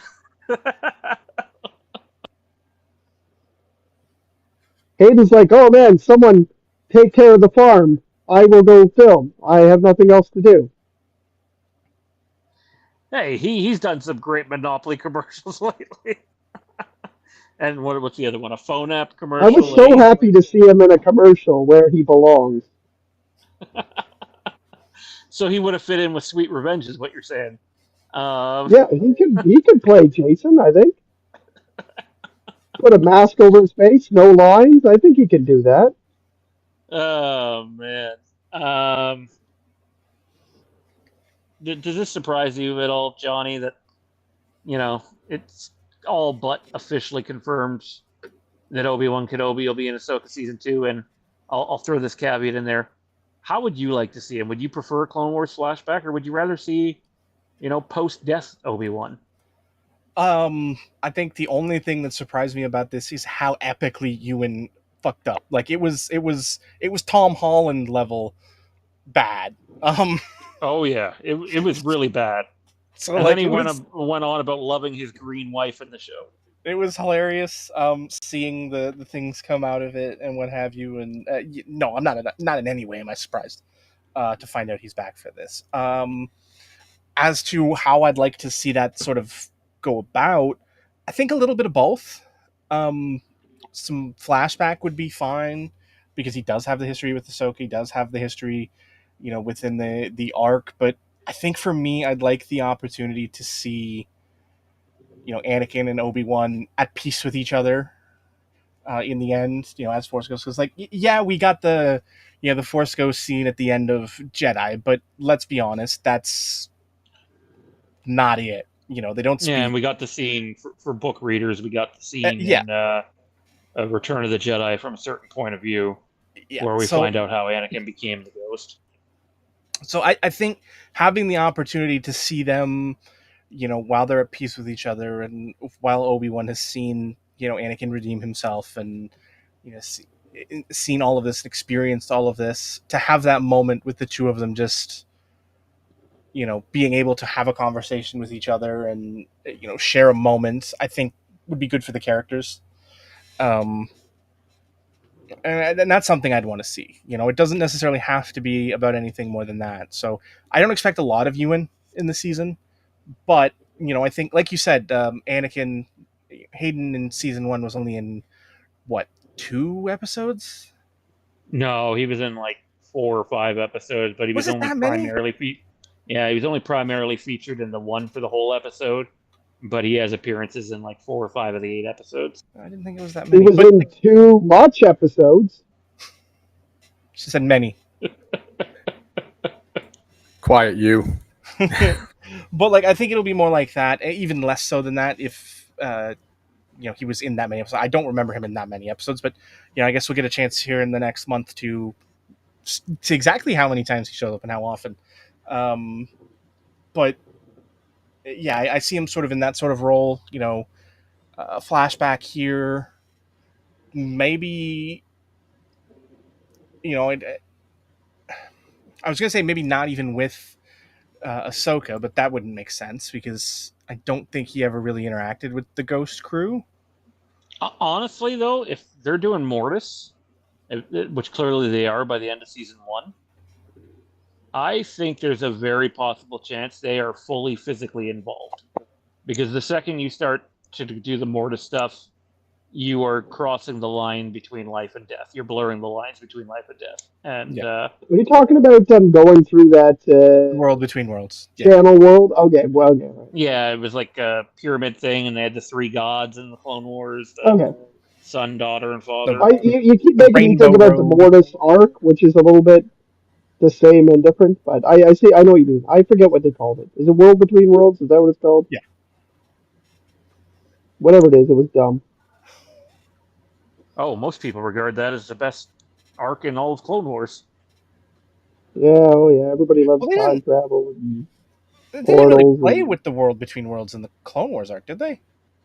No, but that's where I think you're no. getting It's No, just I know that. is I'm no. saying the end of yeah, No. They Ahsoka showed up on Rebels. shows yeah, the Mortis statues, and that's where yeah. Balon is heading off to. No, I was just referring specifically to the world between worlds, which does tie back to the Mortis gods, which is the the Mortis arc. Yep. So All through Rebels, the yeah, Mortis gods were always very whenever important. you entered like the They're world between present on worlds, there was that. something Yeah. of them there.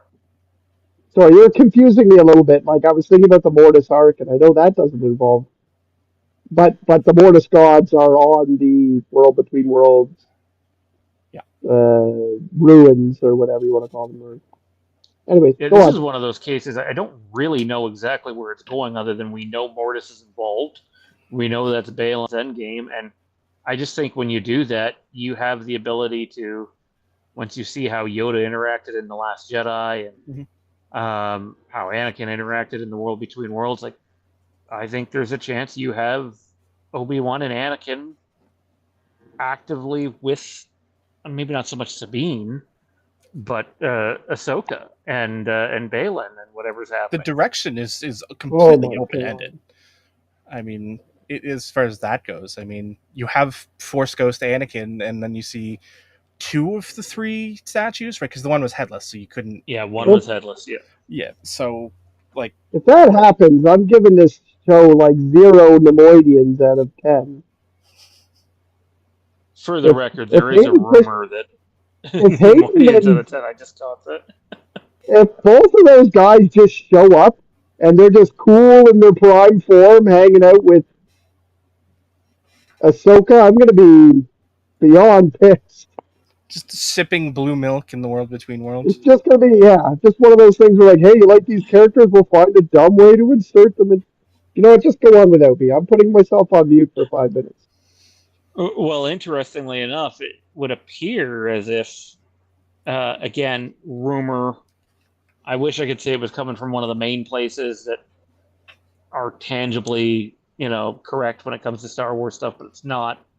That Sam Witwer might be in Ahsoka season 2, and not just as like a cameo voice, but as a somewhat significant role. And if he is, you need to remember who Sam Witwer played before he played Darth Maul. He played the son in the Mortis arc. So it raises possibilities, and I know Kieran's over there breaking stuff, but I do think that He's secretly excited to see Darth Maul again. Like for those that loved Andor season 2, which is arguably the most grounded Star Wars story we've ever gotten, and I loved it. It's probably my second favorite Star Wars story ever told. This is the complete opposite end of that spectrum. This is going to be fantasy, and yeah, I think there's a strong chance that you do just see Anakin and Obi-Wan hanging out with Ahsoka, maybe with a blue glow to them or whatever. But I think that much like Yoda, they're going to be able to physically interact with the real world. But who knows? So long as they don't set trees on fire, it'll be fine. How about an actual lightsaber duel? Let's not go that far. Well, I'm telling you to prepare. Prepare for more Hayden. Kieran's gonna be Flashbacks. fist pumping. Flashback. Fight. I don't want Force Ghosts with lightsabers. That's a little too hokey for me. I mean, I'm with Luke when he said the Jedi should just end now. You sound like Mark Hamill.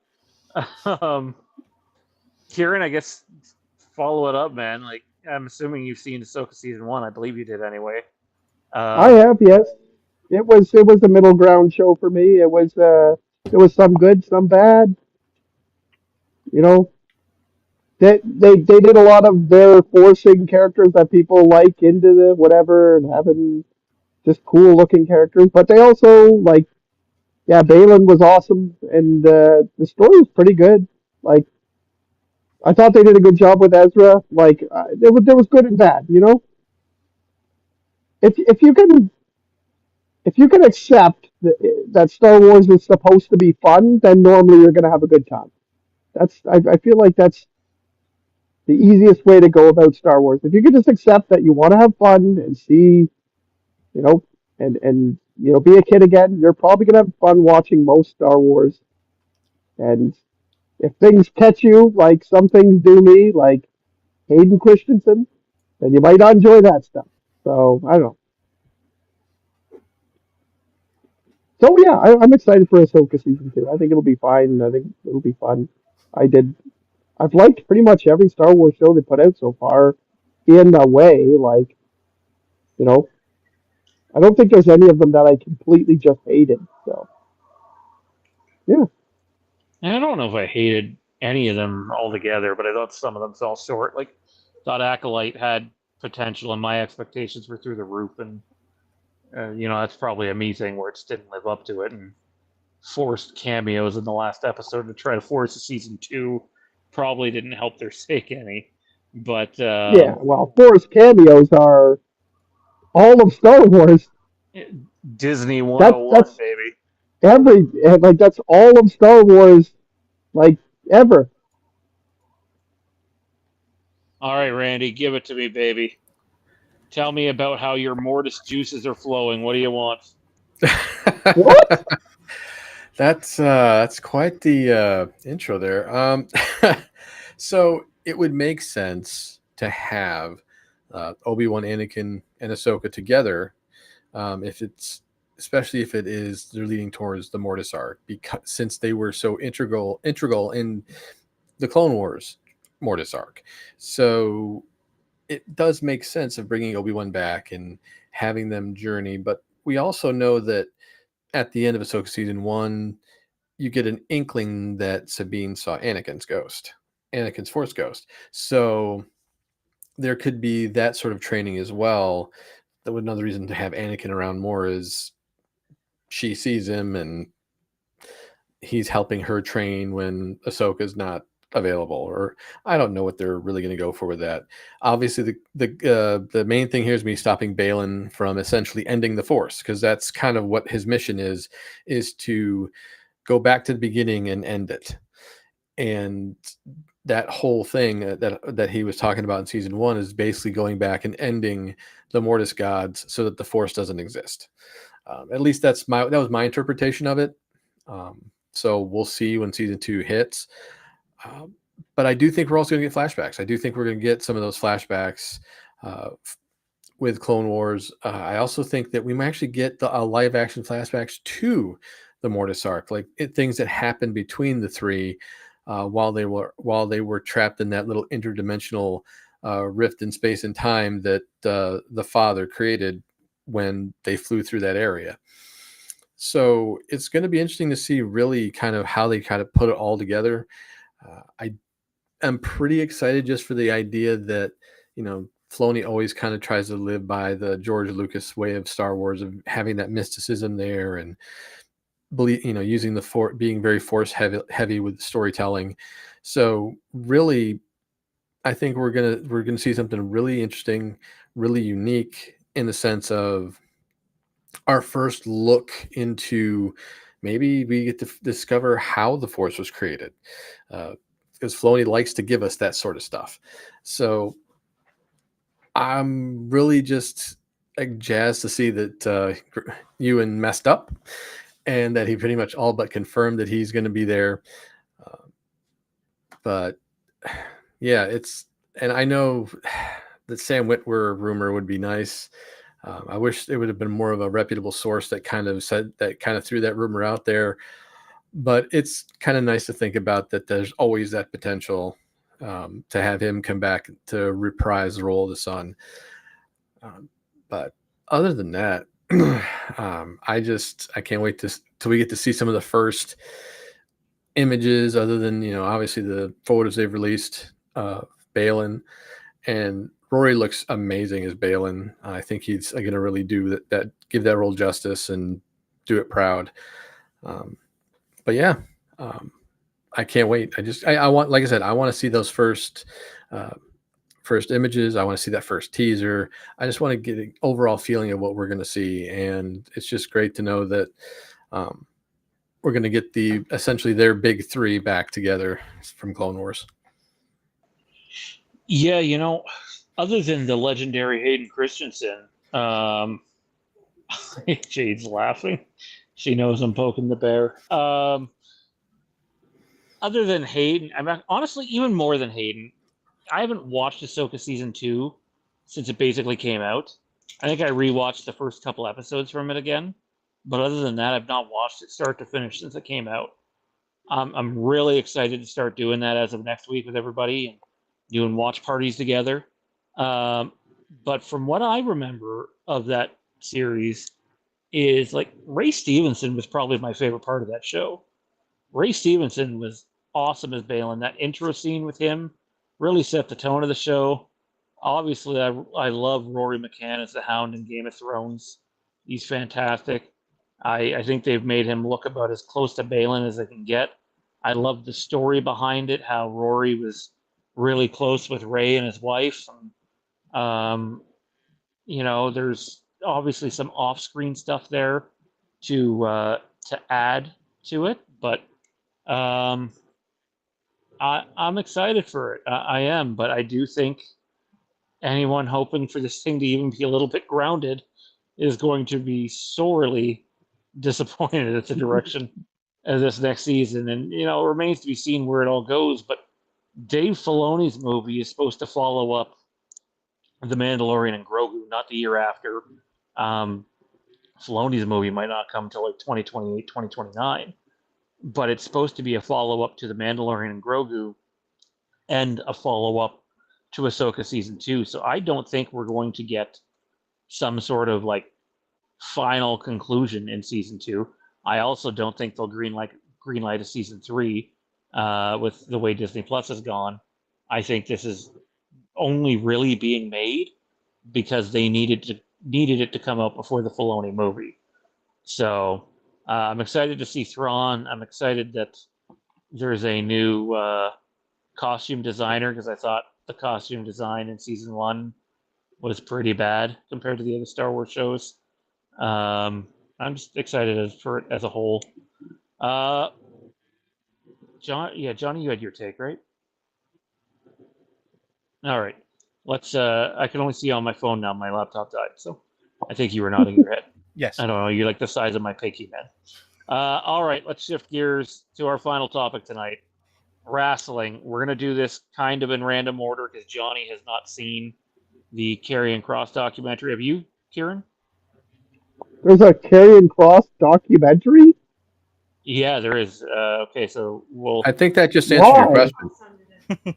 Why? Well, he did it himself. He did it himself. Like, It's really good. just after getting fired? I think it's kind of the process of the last few months. Yeah, Wow. even further back than that, I would say. Yeah, because there's two parts to it. You know what? Yeah. I follow wrestling news fairly closely, and I never heard of that. Now that I'm looking at it, you kind of look like Karrion Kross a little bit when you had your long hair. Yeah, he's a good-looking guy. Anyway, Jade just posted the link to it in the chat. Jade, honestly, I've liked Karrion Kross a lot over the last little while. But we'll get to that. AEW All Out is coming to Toronto in the month of September. And it turns out WWE is going to do a PLE on an unannounced PLE, mind you, on the very same day as AEW All Out in Toronto. The rumored headline matches for that WWE pay-per-view are Lesnar versus Cena and Punk versus Seth in a Hell in a Cell match. Rumored, not confirmed. So clearly they want to stack that show up against AEW. What I don't get is, for the average viewer, I can see why they have to choose. But for the diehard people that just love watching wrestling, they're going to find a way to watch both. Like, you can't tell me that Johnny and Randy above me are not going to watch one and then watch the other. We live in a day and age where that's very possible. Now in Canada, I mean, I guess really the AEW pay-per-view scheme hasn't really changed at all. So you probably watch AEW and then go and watch WWE afterwards, since AEW will be live on pay-per-view. But like the counter programming thing, like unless you're gonna do the counter programming thing months ahead in the same city and try to move ticket sales away, I'm just not convinced it works. I know what WWE is trying to do. They're trying to cock block them essentially, but I think back in the day you could do counter programming. In my opinion, counter programming really doesn't exist. Like Randy goes to a place for his pay-per-views, and if they're on at the same time, they watch them at the same time on multiple TVs. So like I I don't know. Kieran, give me your thoughts on this. Is there a point to counter programming? There's no doubt there's a little bit of Um, malicious intent here from WWE, but like people are just going to watch them both, aren't they? I think, yeah, I think they're just poking the bear. I mean, from what my perception and like wrestling is something that I'm still very much into. Like I ignore a lot of the fans when it comes to a lot of other things, but wrestling, I'm still very much into the news and what's going on and what people's perception of it is. From what I know, like people that watch AEW, like myself, who are a little bit more, I watch both products, but I like AEW more. I'm gonna watch AEW and then I'm gonna watch WWE later, like the next day or whatever. Um, but if they were really trying to counter program, if they were like, hey, like let's bring in Lesnar and Cena for the big match, that's exactly what AEW people don't care to watch. So I'm not. I don't think it's gonna affect views in any way.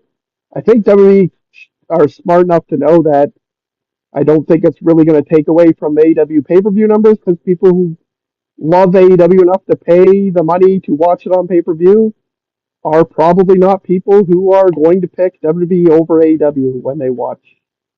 Like, I don't think it's going to affect them in any really tangible way. It will affect them in some way, but yeah, I think it's more just WWE just continually trying to poke the bear and whatever, trying to get AEW to mess up by getting engaging in any sort of war. Because there was a while when Tony Khan was on social media, like trying to fight back about it. He seems to not really care now, but I Which honestly is a think, yeah, smart it's thing to just a do, in my nudge. opinion. I'm glad he's Oh not yeah, as socially when active. he was on social media all the time, that was awful. You know, having to defend Tony Khan when he would send out like this stuff was hard to do. But yeah, he seems to have gotten the. I mean, I guess he probably just got used to it because now it's been years and years. Where for a while it was like, why are you fucking trying to mess up my show? I just want good wrestling, damn it. But, anyway, I don't think it's really going to hurt AEW. I don't think WWE thinks they're really going to hurt AEW because they are very in tune with what the numbers of things are. But I do think it's just a dick move that they're throwing out there. Usually their pay-per-views are like well announced into the future. So I don't know. Whatever. I watch WWE when I can, but uh, Lesnar versus Cena is not going to do it for me. I could give a fuck what those two do with the rest of their lives. Yeah, I mean, I'm a huge Punk guy, and I got to be honest, I just want the Punk and Seth stuff to fucking stop. Like, um, and like I I get want it the from a Punk stuff to stop. from a No, actually, mainstream that Gunther match perspective. was. I have to wait before that Gunther match was really good, and Punk was really good in it. Maybe give him his flowers before I move on to that. He certainly got the shit kicked out of him. That's for sure. Um, like from a mainstream perspective, challenging it with Punk versus Seth in a Hell in a Cell match and Brock versus Cena, like I get like that will get your average fan excited, but I'm still not convinced counter programming works at all. And I honestly, if I were them, I'd do it the same weekend on a different night. Like wrestling, big time wrestling fans find time to watch it all, and I can't afford AEW pay-per-views anymore, so I don't buy them anymore. I'll watch the matches. Like I watched back the Hangman Moxley match. It's not what I wanted out of the tag match, and I like a lot of stuff that Swerve and Osprey have done, and I like a lot of stuff Hangman's done really in the last year. I've been able to watch some of that back, but I wish AEW had a streaming deal for their pay-per-views, but they don't, and it is what it is. Johnny, your thoughts? Like, it's 2025, man. Counter programming work. No, counter programming has never worked on this level. Like in the pay-per-view era, counter programming has never worked. If you go back to the first instance of counter programming, you go all the way back to 1988.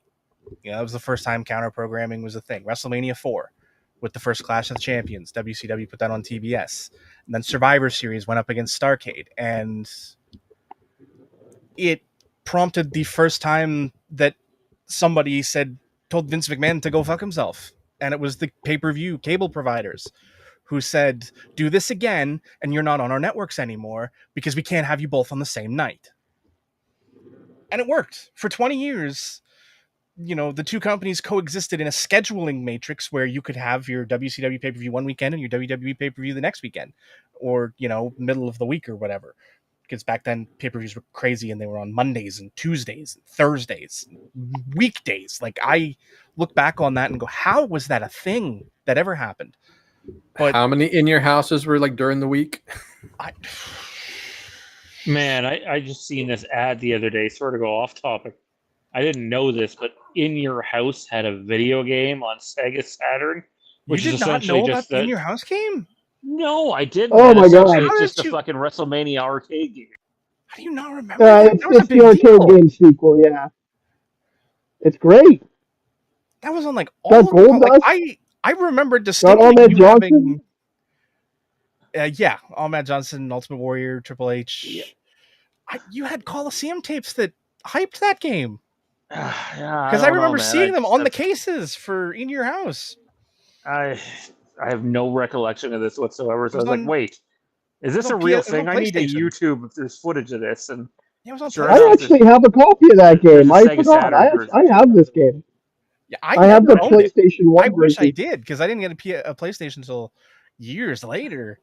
So I never owned it. I saw it at a Blockbuster once when they were starting to go out of business, and almost bought it, but I'm like, why? I'm never going to play this.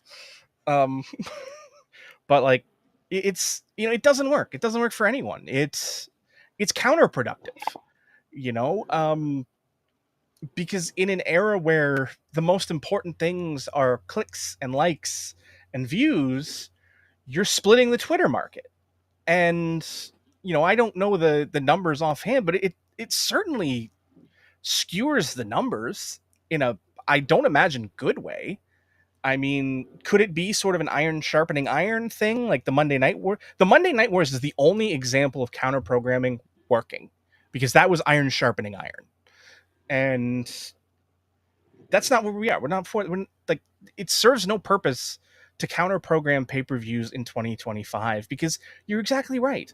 All of them are on sort of an on-demand model now, for pay-per-views. You've got Netflix and Peacock, and even, AEW is kind of moving to Amazon Prime as its sort of main international pay-per-view distributor. It's also an on-demand model.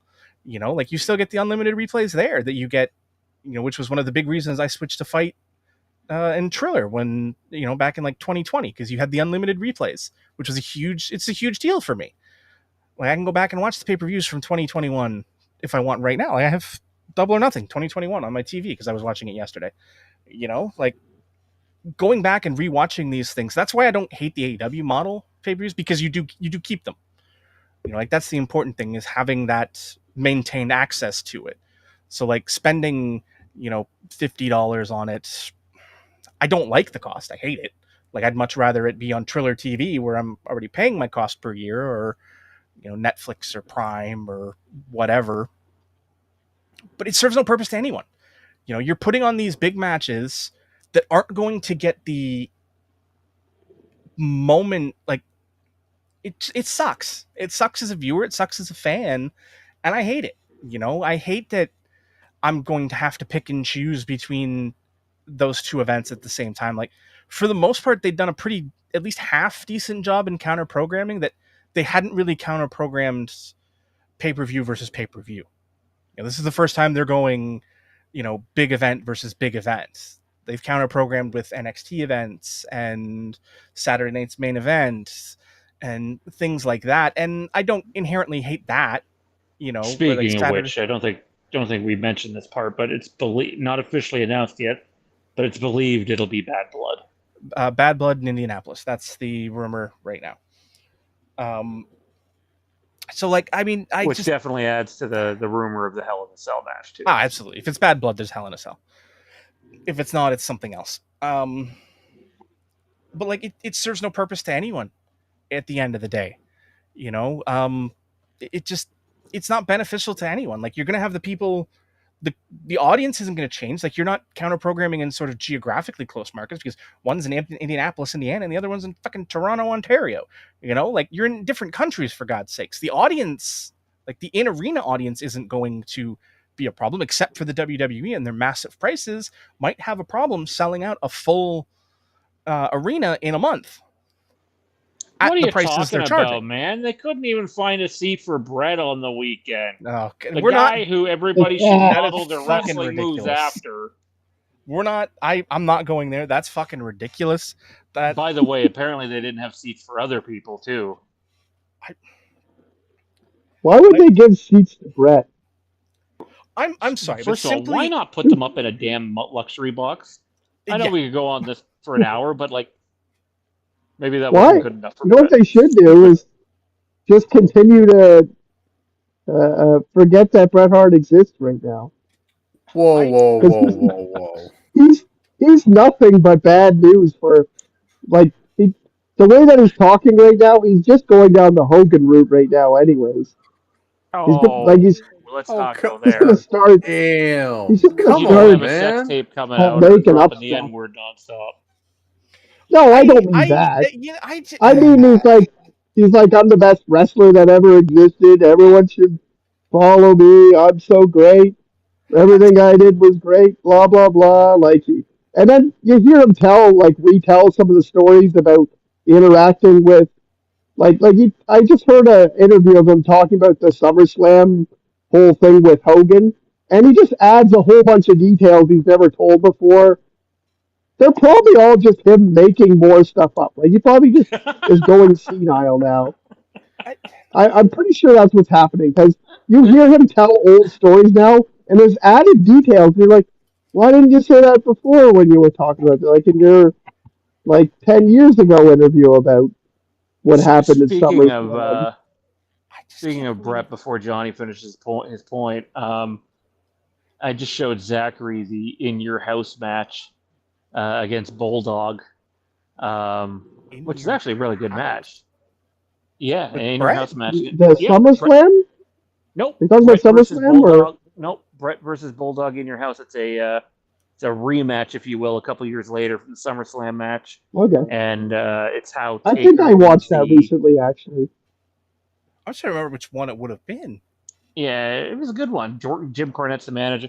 There's some sort of pig haystack during the entrance because. Oh, okay. So this was the night of the pigsty match. Yeah, this is towards Brett had just recently changed his theme.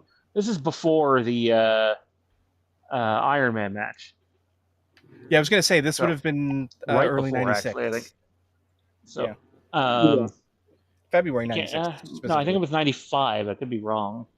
Anyways, it's a good match, but there's a spot in the match where Brett jumps over the top rope and Bulldog's clearly supposed to catch him and isn't paying attention at all. And Brett Bulldog forgetting spots? No, you're joshing me. He was probably fooked, mate. It was a fun match, but anyways, Johnny, go ahead. I just can't believe you suggested a Bret Hart sex tape, knowing how free he was with his affections in the mid-90s. Such a thing probably exists, and you've now summoned it into... I mean, him and Sean were probably tag teaming Sonny together. I mean, Prime Sonny That's sex right, tape, I said it. Okay. crime, Sonny Sexton? I Oh my God. mean, Here we It's go. better than Mr. the one we Fabulous got. Threesome at his best again. you're not wrong. It's better than the one we got. But no, I mean, it's You guys are a bunch of sexual deviants. that's It's like, news why to did I you. come back again? No, I mean, it just, to bring it back, it's ridiculous, it's stupid, it's unnecessary, wholly and entirely unnecessary. Yeah, I agree. Randy, finish this point off, man. Counter programming is it a thing? In the age of streaming, it's kind of hard to look at it as at that. It makes no sense. If you look at, unless you're actually taking buys away from a pay-per-view, you're not doing anything. If AEW fans are going to order the pay-per-view and they're going to watch it one way or another, and because right now with WWE being on Peacock, you can just watch the other pay-per-view later, or vice versa. Like if you buy the pay-per-view, you can still watch it later. You don't have to watch it when the WWE one is on. It's like, that's the one thing I don't seem to understand here is that unless you are literally taking butts out of the seats or buys away from the pay-per-view, it does nothing. I mean, if you look at, especially since now streaming numbers are paid attention to now when it comes to just the regular shows. Like I watch Collision on Mondays because usually Saturdays I'm doing stuff. I watched it on Wednesday before Dynamite. But it still counts towards their Collision's numbers and what makes Warner Brothers Discovery happy. So, what's the point? You don't have to watch anything at all on the exact date and time, and your numbers will still count. You know what I never thought about, and you can answer this question because I'm cutting into your time because I interrupt everyone all the time. Like last time they did counter program all around AEW. Perception from a lot of people is they took a huge L, which is because they programmed it with, like Crap. a bunch of random stuff. I wonder if they're just like, okay, well, fine, like let's show them the big guns, and I mean, maybe WWE does think they're gonna take away a whole bunch of people. Maybe because this is admittedly a way better attempt to pull people away. I don't think it's gonna work, but I wonder if they're like because like a lot of I mean some people are like, oh, WWE is the best, and who gives a shit about AEW, and other people are vice versa. But from people who could actually articulate their point, I think a lot of the online perception was that WWE took a huge L on this because AEW did better numbers like all around.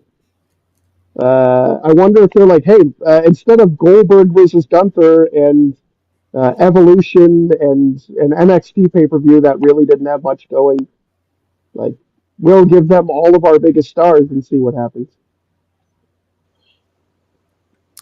I don't think it's gonna. I don't think it's really gonna matter. I think at this point, if you look at what we're getting here, we're getting a out of the blue pay-per-view that's going to have little to no build-up versus something that's been going to have traction that's going to be and worked on for weeks, months, for some of these matches.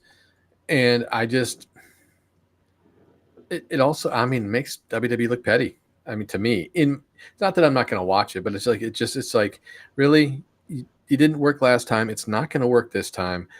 I don't get what you're trying to. I mean, I get you think you're going to pull something here. You're going to hurt them in some way, shape, or form. But the quality of the matches matter sometimes. And if we know Cena's finally started to knock off the rust, but Lesnar has not wrestled in how long now?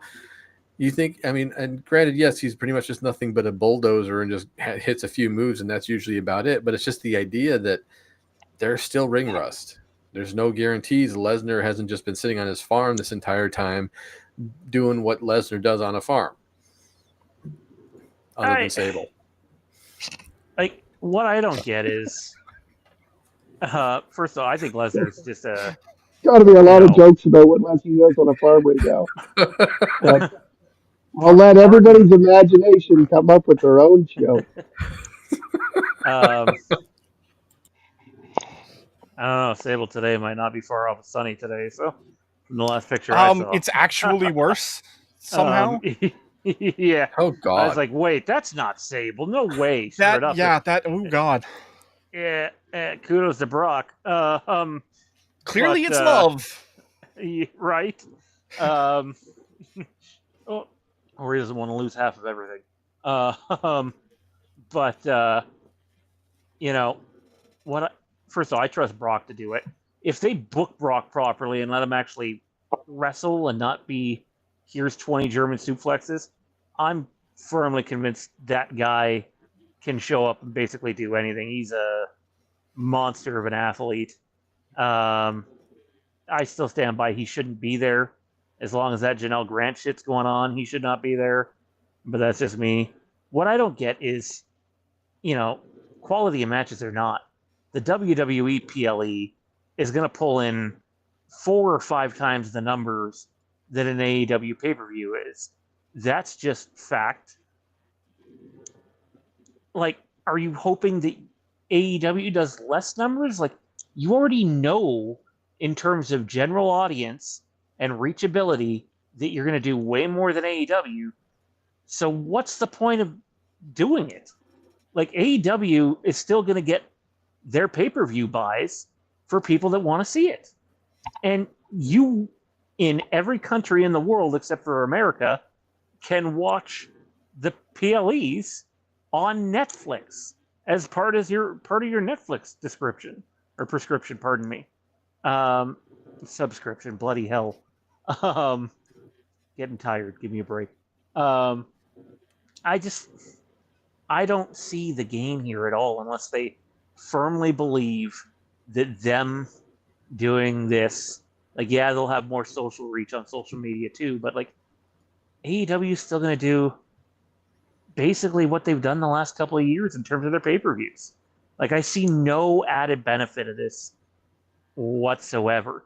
I think, if you wanted to benefit wrestling fans, you should have done it on a different day than the AEW pay-per-view on the same weekend so that it's a major wrestling weekend. But at the end of the day, it is petty and it lines up. It makes as much sense about it as their booking lately with just how fucking terribly predictable that is, which we're going to save for next week because I want to go off on their predictability for like 20 minutes and we just don't have time for that. Randy, before we wrap up here, maybe give me like a 2-minute spoiler free thought on the Kross documentary and we'll save a full spoiler look on it for Patreon. Honestly, it shows his passion and love for wrestling, but it also shows his passion and love for the fans and just how much he's grown since he started with the character of Killer Kross, and the fact that he finally got to get to the point where he understands exactly what he needs to do, and and the fact that we got to see so many fan interactions and how he's touched their lives. I think that was such a huge way of just kind of putting himself over in general, because it just shows how good of a human being he is. I thought seeing his interactions with fans was great. His were just as good. And if he was pushed to the moon like he should have been, no doubt he'd be just as big in Make-A-Wish as Cena is, because that's how good he is with fans. And that's one of the things that's one of the big things I got out of the documentary, minus all the spoiler stuff that we'll talk about later. It's a must watch, in my opinion. Whoever he had do the documentary pieced it together really, really well. Like, Kross had really grown on me the last half a year, anyways, and I know Jade started to like him too. And so we sat down and watched. I haven't even seen part 1 of that documentary, by the way. It's just the part they released the other day. It's like 75 minutes long. And it was just so compelling that it made me like him even more, and it actually made me think about like certain situations in my personal life, and it's very eye opening. Like, yeah, it's good for like if you like the business and wrestling too, but just as a general human being, it's a wonderful watch. It's free on YouTube. I strongly recommend everybody do it. And if I was to score the thing out of 10, I'd honestly give it like a 9.5. It clearly, I'm not saying it's all him because he had someone doing it, but it's just really, really good and worth watching. We'll have a full spoiler review for it available on Patreon soon. That is going to do it for our show tonight, though. I want to remind everybody that they can head on over to our new channel where they will find all of our pre-produced content, meaning our short form 3 to 10 minute videos over on Bannerman Banter. It's up now. Go check it out. Subscribe. It'd be appreciated. And you'll be able to catch the live show hosted by Zach and myself every other Monday here on the channel, and then a pre-recorded version of it on the opposite Mondays that we're not live. Check us out on Patreon, patreon.com/The Mask of Fear. Big shout out to our channel sponsors, Ryan over at Kaulignation, Jesse at Jesse Storytime Spectacular, and our boy Jason Knight at Backtrack Cinema. And I just appreciate the audience for coming out tonight. It was a lot of fun. And it was a lot of fun having Kieran back, too. Thanks for coming out, dude.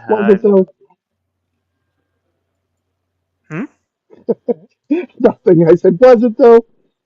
You pissed me off about Anakin. No. Like I said, it was fun. Yeah, well, it was good. It was good. Am I supposed to say more or what? Well, I didn't know if there's anything you wanted to plug or anything you're doing these days or what. No, I don't do anything. I read books now. That's what I do. I read I read like nonfiction, crazy, like psychological, how humans are wired books right now. So Speaking of books, Jade and I just started carrying Kross's book. Is it Living with Fighting or something like that? I mean, hang on. I got it here. Life is Living Fighting with Fighting? by okay. Life is Fighting by Kevin Robert Kaiser and aka Carrying Cross. And this is what I'll tell people about the first 35 minutes of that book.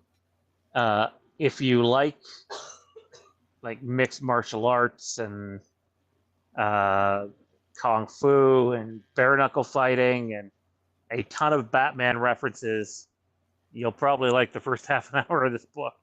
That sounds really so good, far. actually. He actually narrates. His best recent match was the Bloodsport match that he had. So yeah, it's pretty compelling, and if you get the audiobook, he's the one that narrates it too. So that's pretty cool. Johnny, where can everybody find you at? What do you got going on? Oh, here, there, everywhere. Twitch.tv/bros before pros.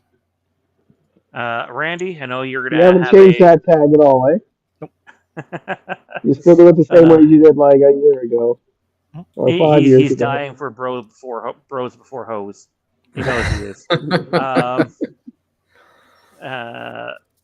Randy, we know you're going to have some hoes before bros. Actually, I guess it would be since he's Mr. Fabulous Threesome now. And Darth M. Count and all those other things. He's just waiting for the Neimoidian reviews, which I guess we can bring back for our Ahsoka. One time John is going to be like, you know what? Fuck the bros. I'm going out and get some hoes, some downtown Oshawa hoes. No, not recommended. Not recommended. Maybe avoid that. Come on. Or he's like, you know what? I'm not hanging out with my friends. I'm not hanging out with my friends online anymore. I'm not streaming video games. I'm actually going to get some Oshawa hoes and stream that tonight. I think he's going to want to quadruple wrap it and bathe in bleach. But anyway, Randy. Wait, are you cutting off? You don't want this to be a new topic, Sean? No. I don't. You don't got 20 more minutes for Oh host? God, no. God, no. Randy, we know you're gonna have some involvement in Bannerman Banter. Really appreciate you taking a role in that as well, man. Anywhere else people can find you? What do you got going on? So you can find me over on X at Gaiety Giles, obviously here on Tuesdays. Obviously, we're going to be working on some Patreon content here for you, so you'll find me on some of those as well. And the Bannerman Banter, whenever you want to have me on to talk about something like Star Wars or whatever, I'll be there, no problem.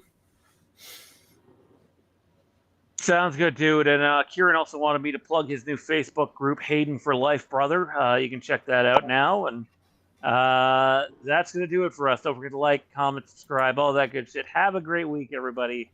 And we will see you on the next episode.